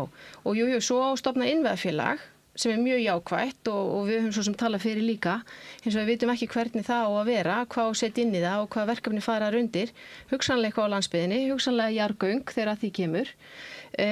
Og í rauninni verða veggjöld þar sem ekki verið að falla frá varandi höfuðborgarsvæði. Þannig að landsbyggðin að greiða. Og þetta veggjöld á Sundabraut og jafnvel að endurvekja veggjöld á Hvalfjarðargöngum? Núna í rauninni verið að auka og bæta við fjármagni inn í betri samgöngur umfram að verðist að 7 milljarðar þar inn. Og það virðist vera sér svo, þessi áform það að taka veggjald sem ég finnst ósköp eðlilegt. Það var náttúrulega mest borgaði veggjöldum hérna. Já, nákvæmlega. En það er eins og þessi verið að falla frá þeirri vegferð. Herðu, þú 2,1? Já, ósækja. Nei, en sko, bara varandi þessar tölur að þegar maður tekur svona ákveðna lið úr fjárlögum og lætur það lítið út eins og þetta sé einhverju örfáar milljónir. Ég held að fólk getur alveg svona séð það í hendi sér að þegar verið að fara að bora göng aftur, fara í Sundabraut, það ekki verið að fara að auka framlag til samgangnum um 700-800 milljónir. Nei, 7-8, þetta meina Sundabrautin fyrir betri samgangur, það 7 milljarðar þar. Sundabrautin fyrir betri samgöngur? Nei, hún fer ekki betri samgöngur, hún verður hugsalega undir innviðafélagið Þannig að sko, það verið að fara að hefja stórsókn og verið að fara að ræsa vélarnar þegar kemur að uppbyggingu samgangna út allt land. Byrja aftur á boragöng til dæmis. Og svo líka áhugavert í þessu, þó ætla ekki að vera eldastu tölunar því það endurspegla ekki alveg veruleikann sem að vera að fara í áðan. En það sem samt áhugavert og hægt að taka fram að hér samt verið að bera saman tölur úr samgönguáætlun sem var sko svona eins konar óskalisti fyrir ríkisstjórnar við sko samgönguáætlun núna sem full fjármögnað plagg. Hér en ekki búið að samþykkja? Ekki búið að samþykkja, nei, hefur náttúrulega bara verið kynnt, og náttúrulega sko samgönguáætlun þess eðlis að hún undir í allan vetur og það mikilvægt að hún fái bara góða þinglega meðferð hjá þinginu. En það eru 5 ár síðan þingi samþykkti síðast samgönguáætlun og því miður á því tímabili var ekki farið í neina jarðganga framkvæmd. Þannig að hér verið að sko bæði komið fram ábyrg samgönguáætlun sem fjármögnuð bæði með einmitt innviðafélaginu eins og hér hefur komið inn á en líka vegna þess að það er búið að sækja tekjur á ákveðna pósta eins og varandi veiðigjöldin sem fara inn í uppbyggingu innviða út all land. Hér eru við líka að bregðast í því að á síðustu árum þá hafa þessi tekjuliðir út af samgöngum dregið saman vegna sparneytnari bíla og að þetta bensíngjalda fyrirkomulag virkar ekki í nútíma samfélagi með að taka upp kílómetragjaldið. Þannig að við erum eins og ég sagði áðan að svona af ábyrgð að leggja fram áætlanir sem snúa því að byggja upp innviði landsins en þeir eru líka fjármagnaðir og þetta skiptir svo miklu máli og það er erfitt. Þeir eru ekki fjármagnaðir nema þegar við bara skrifa tölumna í hvað heitir þetta? Fjármálaáætlun. Þeir eru ekki fundið peningin, þeir bara skrifa það. Það er fjárlög næsta árs verkefni. Það er bara 1 ár í rauninni. Það er sem búin að fjármagna alla pakkan, það er bara þið ætlið að fjármagna. Já, það er náttúrulega, við verðum náttúrulega að horfa á það að þú ert með 5 ára áætlun. Fullt fjármagnaði í mínum eyrum hljóma bara eins og þú sett með peningan í tösku, sko. Já, ég skil hvað áttu við, en munurinn samt sá að það hafa líka verið samþykktar áætlanir sem að sko ef þú rýnir bara tekju áætlun ríkisstjórnar, sömu ríkisstjórnar, þá gengur dæmið ekki upp. Núna talar fjármálaáætlun og fjárlög næsta árs inn í það að þessi áætlun gangi upp. Innviðafélagi skiptir samt líka lykilmáli þarna inn í, því að það verður heldur utan svo stóru framkvæmdir, þá erum við ekki að taka framkvæmdakostnað hverra framkvæmdir inn í fjárlög hvers árs, heldur fer það inn í félagið, það getur sótt lán til dæmis til lífeyrissjóðanna sem hafa sýnt áhuga á að koma inn í svona uppbyggingu innviða, því þetta eru náttúrulega örugar fjárfestingar fyrir lífeyrissjóðana á lægri vöxtum en til lengri tíma, þannig að hérna erum við að láta kerfin okkar virka til að byggja upp innviði landsmanna. Má ég leggja aðeins annað til málana, því að við getum náttúrulega fylgst með þessar umræðu bara niður í þingi umræðu með einstökum mál. Sko, mér í sumar eftir málþjófið og fleira, þá fannst mér svona sorglegt að sjá að þingi var umverulega bara að kasta málum sem þurfti þá að taka upp aftur í haust sem að allir vissu að meirihluti þings var sammála, hefði bara runnið í gegnum þingið og mann hefði hugsað að það er eitthvað að þinginu og svo maður að fylgjast með núna og mér finnst fyrir að fá mál sem hafa verið í gangi. Ég var nú að skoða málefnalista ráðherranna og hann er bara svo langur að ég get ekki verið að spyrja ykkur út í hann en það er svona mín tilfinning og svo þegar ég kíkja og þú gerir það nú oft að kíkja á Alþingisrásina, ég gerir það minn en þú stundum sko skil ég ekki af hverju fólki er að tala þetta mál sem að því að mér finnst það sko stór mál sem við þurfum að glíma við í samfélaginu eins og þið og Kristrún heyrðu þegar þið farið á land og þið heyri líka þegar þið farið á land. Það er húsnæðismál, heilbrigðismál, það er bara risamál í gangi og þegar maður kveikir Alþingisrásinu þá er bara fólk sjaldast að tala þau mál. Svo þegar það er farið að tala pólitík þá finnst mér þetta að vera svona meira heldur en var þegar við vorum ungir blaðamenn. Svona spælingar og svona vera í að því að andstæðingurinn sé óheiðarlegur, hann sé að fara með rangt mál viljandi, að hann sé raunverulega bara ekki hæfur til þess að vera í stöðunni. Ég meina þannig svolítið rætt ráðherra Flokks fólksins núna þessa dagana. Þannig að mér finnst þessu svona pólitíska menningin sé eiginlega lakar í dag heldur en bara fyrir 10 árum og 20 árum og hvað ég búin að vera lengi í blaðamennsku 40 ár? 40 ár? Við munum 40 ár til það. Og ég ætla að spyrja ykkur að því að nú er að koma jól og nú er allir að vera vinir og svona. Ég hafði ekki áhyggjur af þessu. Jú, sko, ef þetta væri rétt þá hefði maður áhyggjur af þessu. Nú, er þetta ekki rétt? Nei, ég held þetta sé ekki rétt. Hvað er sko, það er að segja að menn séu núna í dag séu orðljótari en voru áður og svo framvegis og það sé vera að brigsla fólki sko, einhver illar kvatir eitthvað slíkt. Þú veist, það eru þetta þannig að... Sér bara lélegt fólk. Já, ég ætla að leiða mér að segja það, þú heyrir þetta ekki Ég les náttúrulega Moggan, það er þessi tókni í því. Já, en þú er að gera greinum á Mogganum og Pontunni á Alþingi. Ég vil nú meina það að það sé betri stjórn á Alþingi en svo, að menn komist upp með brigslýri eða eitthvað svona almenn leiðindi. það að segja til dæmis að einhver ráði mögulega ekki við starf sitt. Ég kalla það svo sem það væri í rauninni kannski, ég myndi ekki telja til dæmis að forseti myndi endilega slá í borð þar, en ef yfirlýsingin er töluvert sverari, þá gerir ég nú ráð fyrir því að sá sem stýrir póntinu hverju sinni, hann myndi gera athugasemd. Og mér finnst einmitt, ef ég horfi bara til dæmis á milli þessara tveggja þinga sem við höfum tekið, þá var til dæmis munur á fyrra þinginu þar sem að ég ætla að leiða mér að segja að þar voru látin falla mjög ljót orð og hefði raunnátt að bregðast við. Til dæmis þegar við að tala að fara út fyrir Húsvík og skjóta til þess að mögulega gæti orðið hrein valdaskipti. Og þú veist, það var auðvitað ámælisvert. Ég ætla alveg að gangast í það, en það hefur ekki heyrst að mínum að í vetur og það hefur verið betri bragur á þinginu hvað það var þar. En sko, dagskrávaldið er svo aftur annað, það er að segja hvað er sett á dagskrá. Þú nefndir hér að mögulega væru lítil mál á dagskrá eða stærri málin væru geymt. Ég vísaði á hann til þess að það væri bara heimbarlega kannski ekki samkomulag í ríkisstjórninni það. Og við höfum í sjálfsög líka velti fyrir okkur af hverju ákveðin mál sem ekki komið fram. Eins og hvaða mál? Já, til dæmis eins og orkumálun. Ég get nú bara nefnt það sem dæmi. Og heldur það sé vegna þess að það er ekki samkomulag í ríkisstjórn? Útlendingamálin? Já, ég held að sé lítið af hvoru þar. Þú ert að hitta hann á 2 mál. Við sjáum líka til dæmis samgönguáætlana sem er opinberlega orðið núna svolítið bitbein hann á milli flokka, þar sem maður heyri það að til dæmis Viðreisn sem að fór austur og átti fundi þar sem var þá að kenna samstarfsflokki sínum hvernig staðan væri og svo öfugt. Þannig að það er alveg greinlegt að það tekur alveg á ýmislegt þarna og við fundum líka fyrir því að fjárlögin til dæmis sem átti að vera til umræðu, já í rauninni 2 vikum áður en það að koma á dagskrá. Hér er verið að bera fyrir sig að það væri verið að býða eftir endur útreikningum sem í rauninni er bara árlegur viðburður sko, ekkert eitthvað sérstakt, það er alltaf gert. Hafi verið ástæðan fyrir því að við gátum ekki rætt fjárlög hér, en staðan í rauninni þannig varandi þingið og virðingu fyrir þinginu að þá finnst mér að var mikilvægt einmitt og það er svolítið á okkar ábyrgð að það sé borin virðing fyrir þinginu og fyrir störfunum sem eru í þinginu. Og fyrir mitt leyti þá finnst mér mjög mikil virðing að fá að starfa á hennu háa Alþingi. Það er bara ótrúlega dýrmætt og ekkert allir sem að komast á þann stað. En umræðinu fundarstjórn forsetar mætti ekki bara leggja það af? Fundarstjórn. Já, ég held að sko fundarstjórn... Þráinn Bertelsson kallaði það hálftími hálfutana? Nei, það er störf þingsins. Ég held reyndar að það sé fínn vettvangur fyrir hinn almenna þingmann því að sko í raunin er það þannig að venjulegur þingmaður í stjórnarflokk og nú tala ég af reynslu. Okkar hlutverk er svolítið að framfylgja málum ráðherrana og ríkisstjórnarinnar. Þau náðu framgang í nefndum, vinna þau áfram og flytja þau á þingi. Af og til nær maður kannski að flytja eitthvað þingmannamál til þess að svona aðeins að stimpla sig inn í sitt bakland. Þau ná hins vegar bara mjög sjaldan, ef nokkuð tíman, fram að ganga. Og þetta er þín vinna. Það er að hlaupa svona okkur hamstrahjóli og koma málum ríkisstjórnarna framfæri. Vettvangurinn störf þingsins er kannski líka bara mjög jákvæð vettvangur þá fyrir þennan almenna stjórnar þingmann að geta tala fyrir sínum hugðarefnum. Og þar fær hann 2 mínútur til þess. En ég dreif þetta bara allt saman tilbaka, þetta er bara kolröng.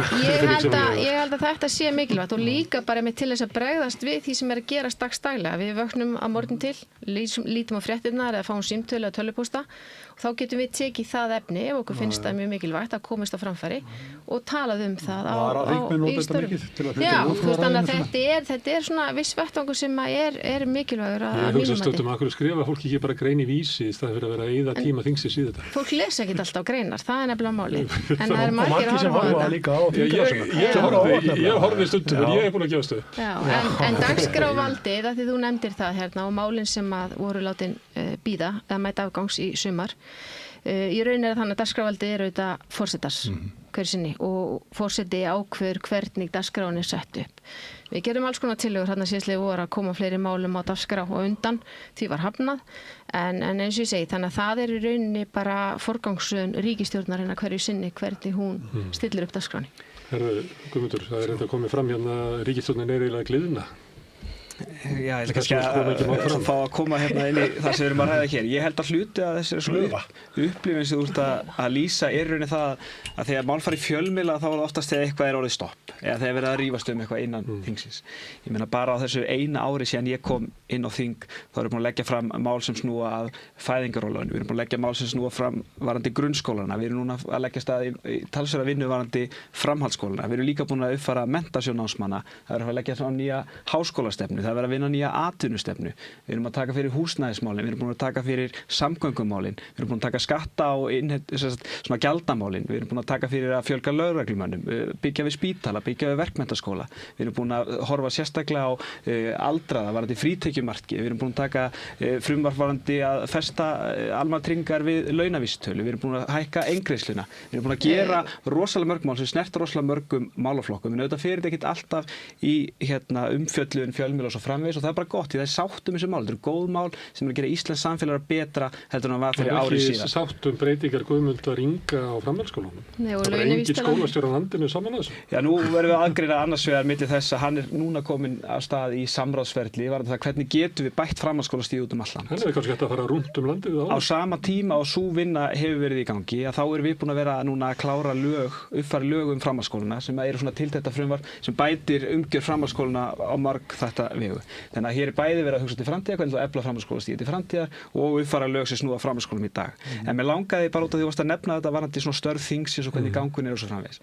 Það sem hefur komið mér á óvart á þessu eina ári er stundum svona þessi leikjafræði sem er alltaf í gangi inn í þinginu og þá er einhvern veginn tími þingsins eins og einhvers konar gjaldmiðill. Bara til dæmis eins og varðandi samgönguáætlun sem búið að kynna og undir liðnum störf þingsins eða hvort það var fundastjórn var komin svona efnislega umræða samgönguáætlun og það væri sjálfsagt að taka hana fyrir á dagskrá þingsins, vísa henni gott umsanaferli yfir jól og inn í janúar, það eru nefndardagar í byrjun þings eftir áramót þar sem að nefndin geti byrjað að vinna úr umsögnunum og vinna þetta faglega.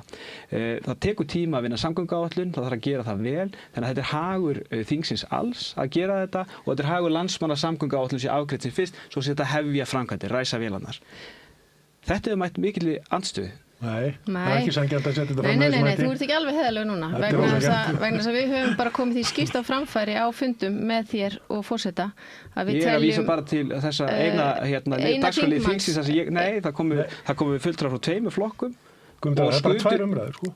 Þetta er þingsáttmátillaga, bara 2 umræður. Þetta er bara 2 umræður og samgönguáætlun. Ég er að tala þegar ég fór upp í ræðustól eftir þessu umræða fór í gang og bauð ykkur það að það væri ég er að segja, það komur mjög mikið á óvart að það komu fulltrúar frá 2 flokkum úr stjórnarandstöðu og vöruðu mjög við því að það ætti að taka samgönguáætlun fyrir jól. Sko, við erum bara raunsa með tíman. Sko, þú sér það núna. 8 dagar eftir. Nei, 8 dagar, já, þarna var það. 3 dagar eftir núna og við höfum ekki nægan tíma til að klára dagsetningamál og fjárlagatengt mál sem okkur ber að gera lögum samkvæmt á þessum 3 dögum. Við þurfum hugsanlega 4. jafnvel 5. daginn til þess. Þannig við höfum aldrei komið samgönguáætlun fyrir á dagskrá og nú tala ég hafandi verið á þingi í 4 ár, ég er nú ekki meiri reynslu en það.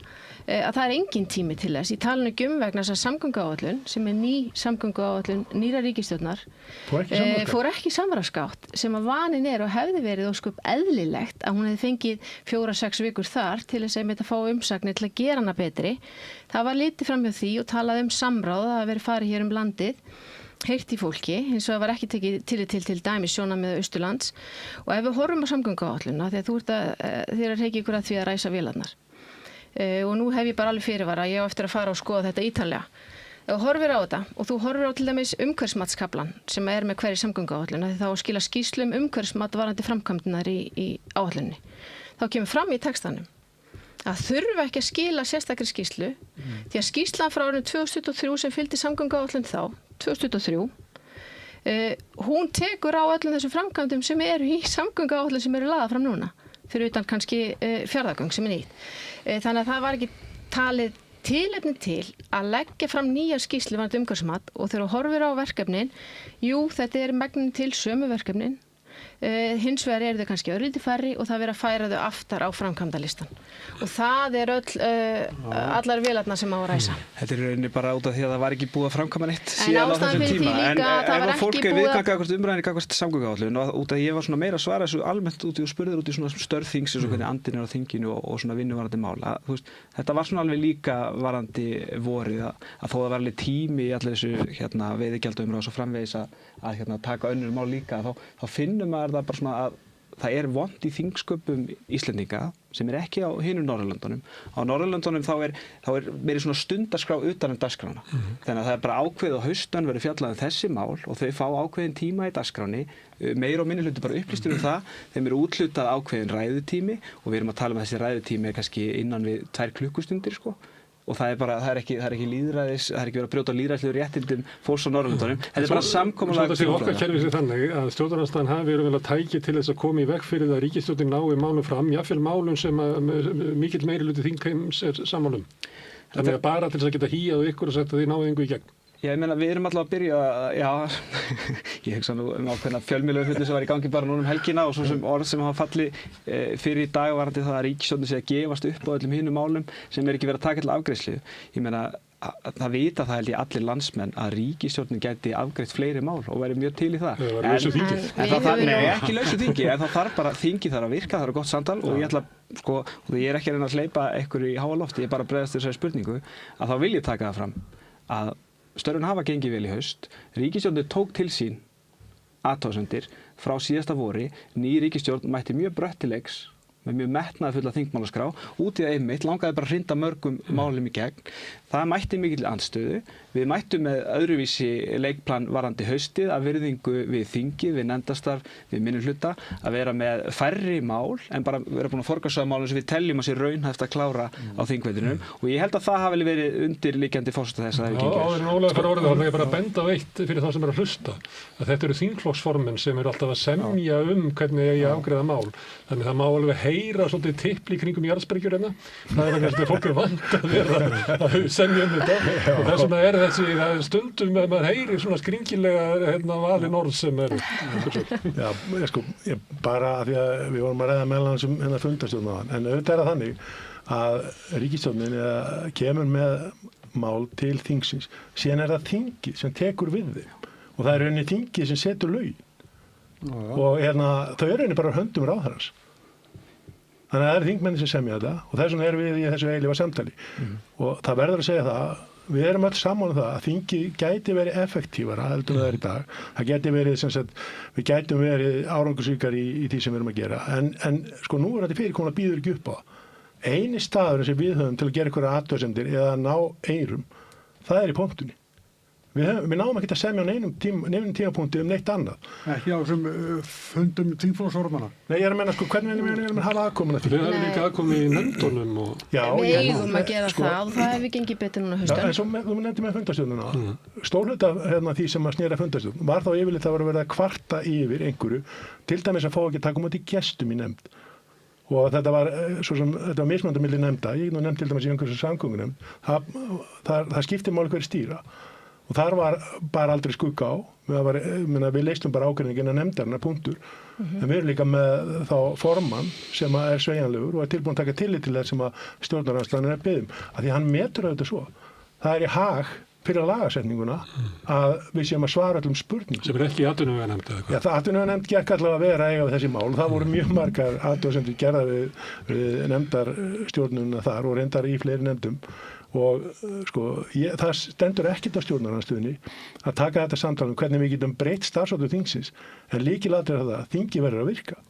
Það er lykilatriði. Mér langar einmitt að taka undir þetta og þú veist, það er alveg rétt, ríkisstjórnin mætti brötti leiks, fersk og vildi láta verkin tala, var hins vegar ekki alveg búin að átta sig á gangi þingsins því það er alveg viss gangur í þessu. Þú fær leggur eins og ég sagði á hann yfirleitt mál fram til samráðsgáttar. Hún fær tíma þar, 2-4 vikur, svo tekur í rauninni ráðuneyti við málinu, gerir jafnvel breytingar á því, tekur tillit til athugasemda og leggur fram máli og ráðherra mæli fyrir málinu á þinginu.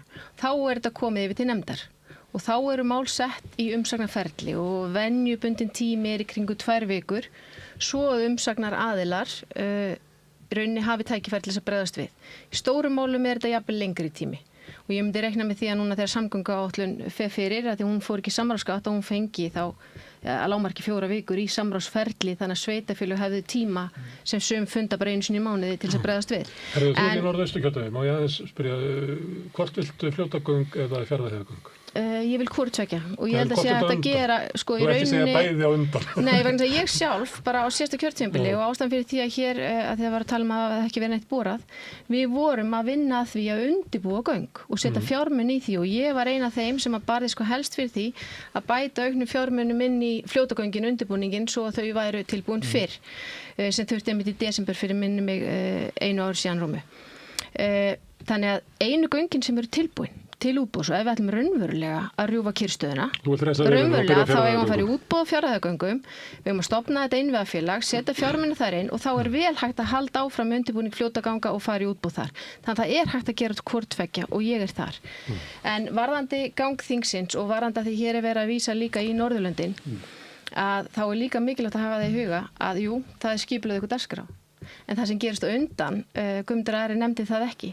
Það er oft hannig á Norðurlöndunum að stjórn og stjórnarandstaða setjast niður, fara yfir málin, stjórnarandstaðan getur þá komið með ábendingar og athugasemdir varðandi hvaða mál þau hafa áhyggjur af, þeim er stundum frestað.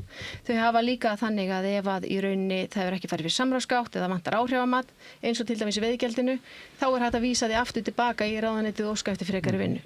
Það er alls konar í rauninni verkfæri sem stjórnarandstaðan hefur á Norðurlöndunum sem við höfum ekki hér. Þannig að ef það á að breyta þessu og ég fagna því ef að það á að gera það og ég held að vera skynsamlegt. Eitt sem myndi bæta svipin líka er að við á Norðurlöndunum er þannig að stjórnarandstaðan kemur með talsmenn í viðkomandi málum. Þannig að maður þarf ekki að vera að hlusta á allan þingflokk, Miðflokksins og Sjálfstæðisflokksins og Framsóknarflokksins. Þú átti einmitt að leggja rækt í það. Ég held að það er gott að ég myndi að hlusta þær að þér. En það er samt þannig í vissum málum. Það er náttúrulega bara þannig að það hafi ekki allir sama vit á öllum hlutum, sko. Alls ekki. Það væri betra að fólk myndi svona setja sig gaumgæfilega inn í mál. Það myndi bæta saman. Samt sem áður verður fólk að líka geta að lesa í lögin. Þannig að það er ekki skynsamlegt að vera með einhverja algjöra sérfræðinga. Þetta þarf að vera mannamáli. En líka... Ég er ekki að tala sérfræðinga. En Gunnar Smári, bara það er samt þannig... Sérfræðingur til því hvað var líf og lífsölu.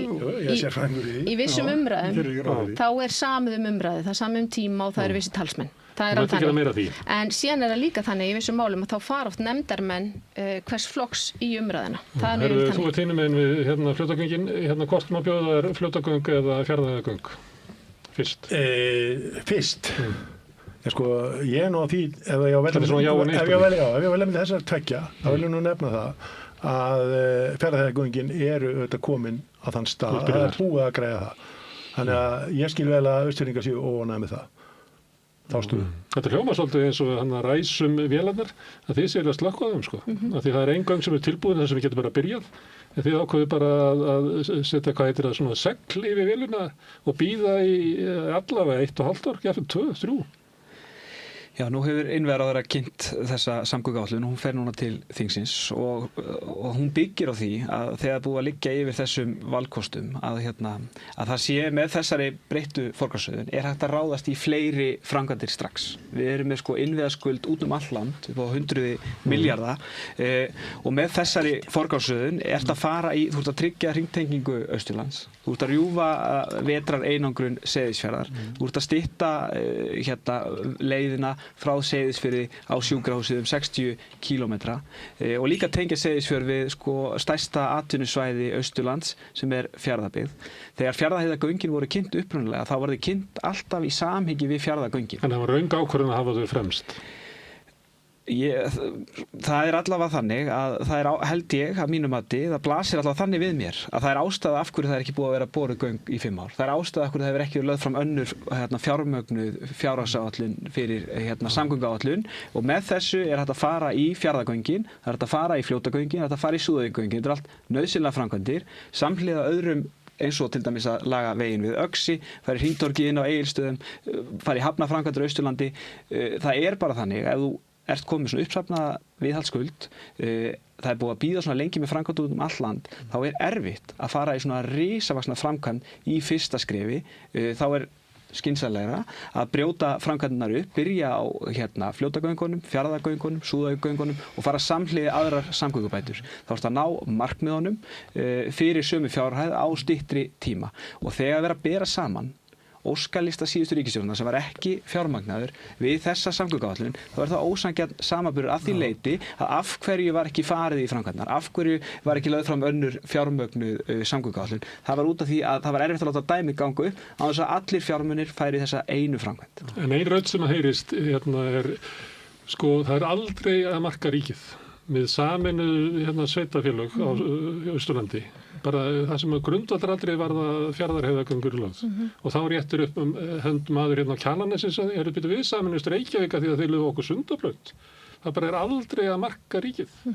Er þetta ekki eitthvað svona verðmæti sem við ættum að fara varlega með að vera svona taka ákvarðanir hingað og þangað þannig að væri þetta stóla ríkið?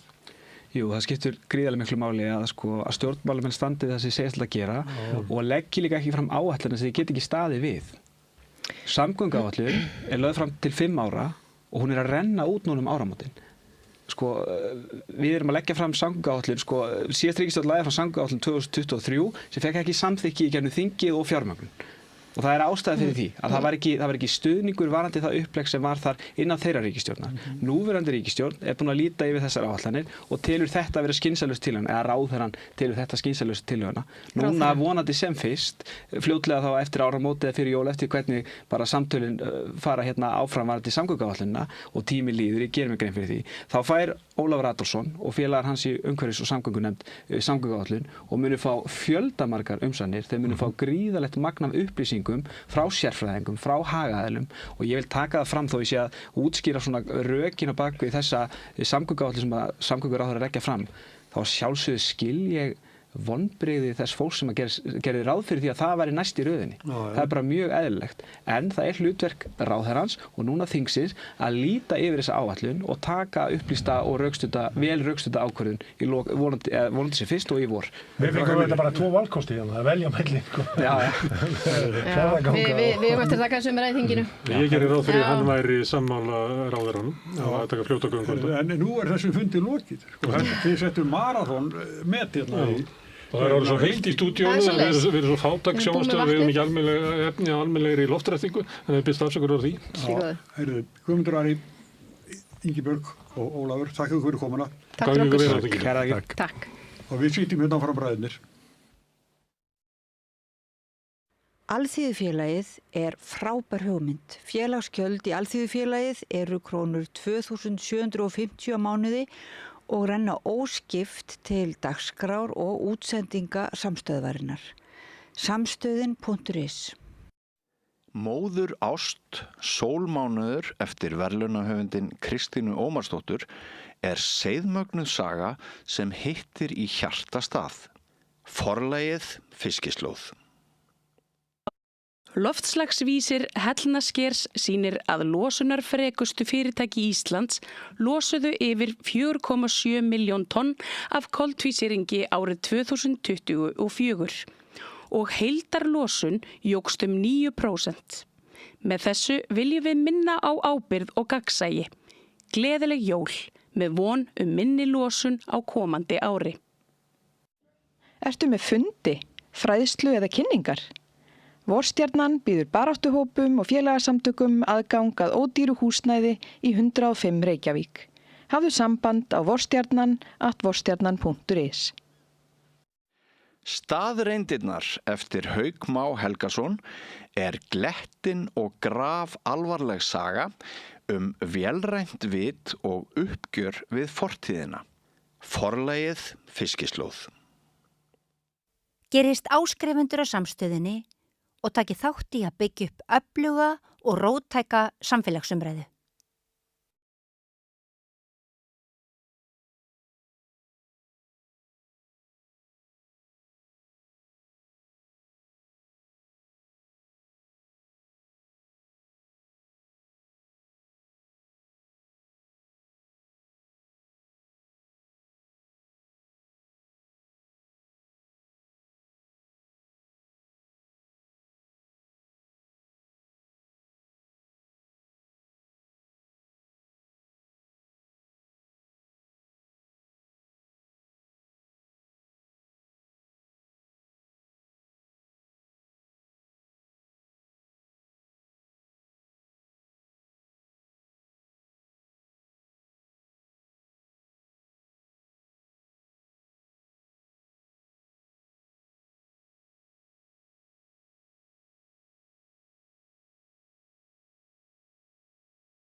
Já, það er sæl og ný. Við ætlum að fara að tala saman hérna bræðurnir tveir stjórnmál.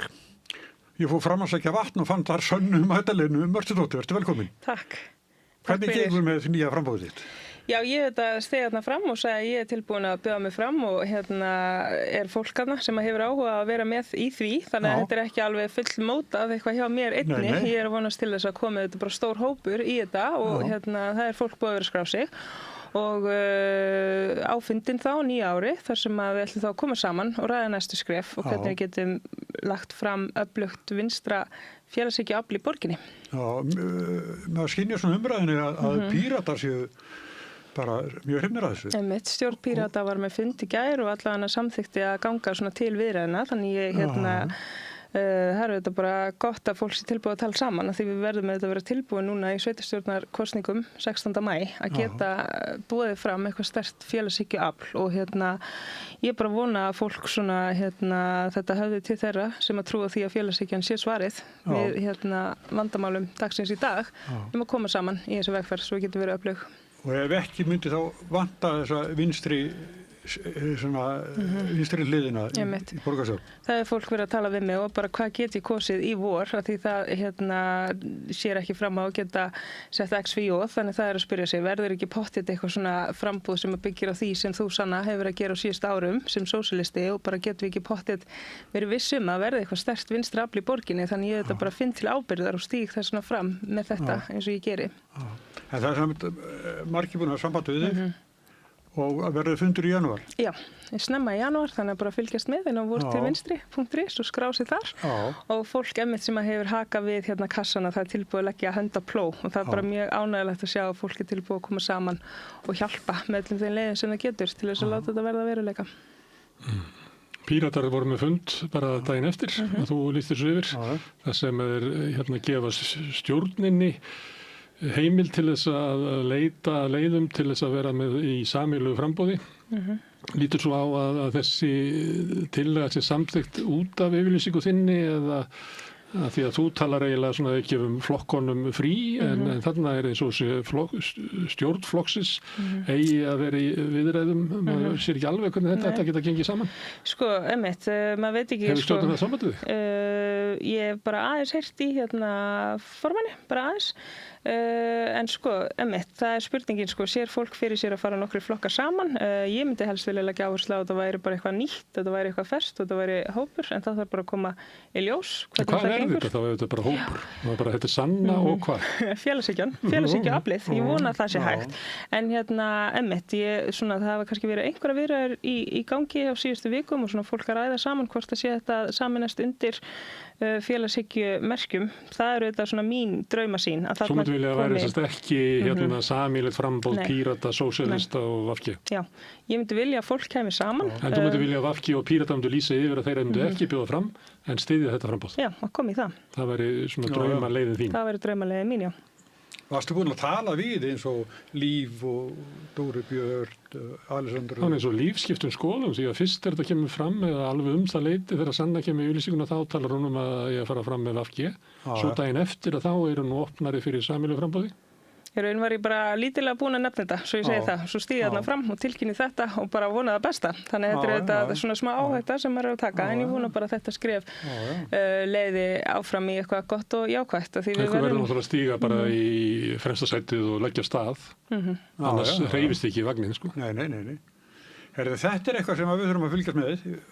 Já, heldur betur. En stundum er þetta svona í pólitík að þegar fólk lýsir svona yfir eins og þú, þá hringi síminn langt fram eftir kvöldi af alls konar fólki með framavonir í pólitík. Hefur fengið mörg svona símtöl? Ég fengi bara stuðningssímtöl, sko. Ég fengi bara eitthvað, ég styð þetta, ég vonandi að vera veruleika, ég hér eða þú vilt að ég hjálpi, þannig ég hef ekki fengið, sko, ég vil vera framála á lista. Ég fengi meira bara eitthvað, ég vona svo innilega þetta gangi, hvernig get ég hjálpað og fullt af fallegum skilaboðum og kveðjum líka sem kann bara virkilega meta, þannig að fólk er alveg til í allan að hjálpa sem að er mjög mikilvægt.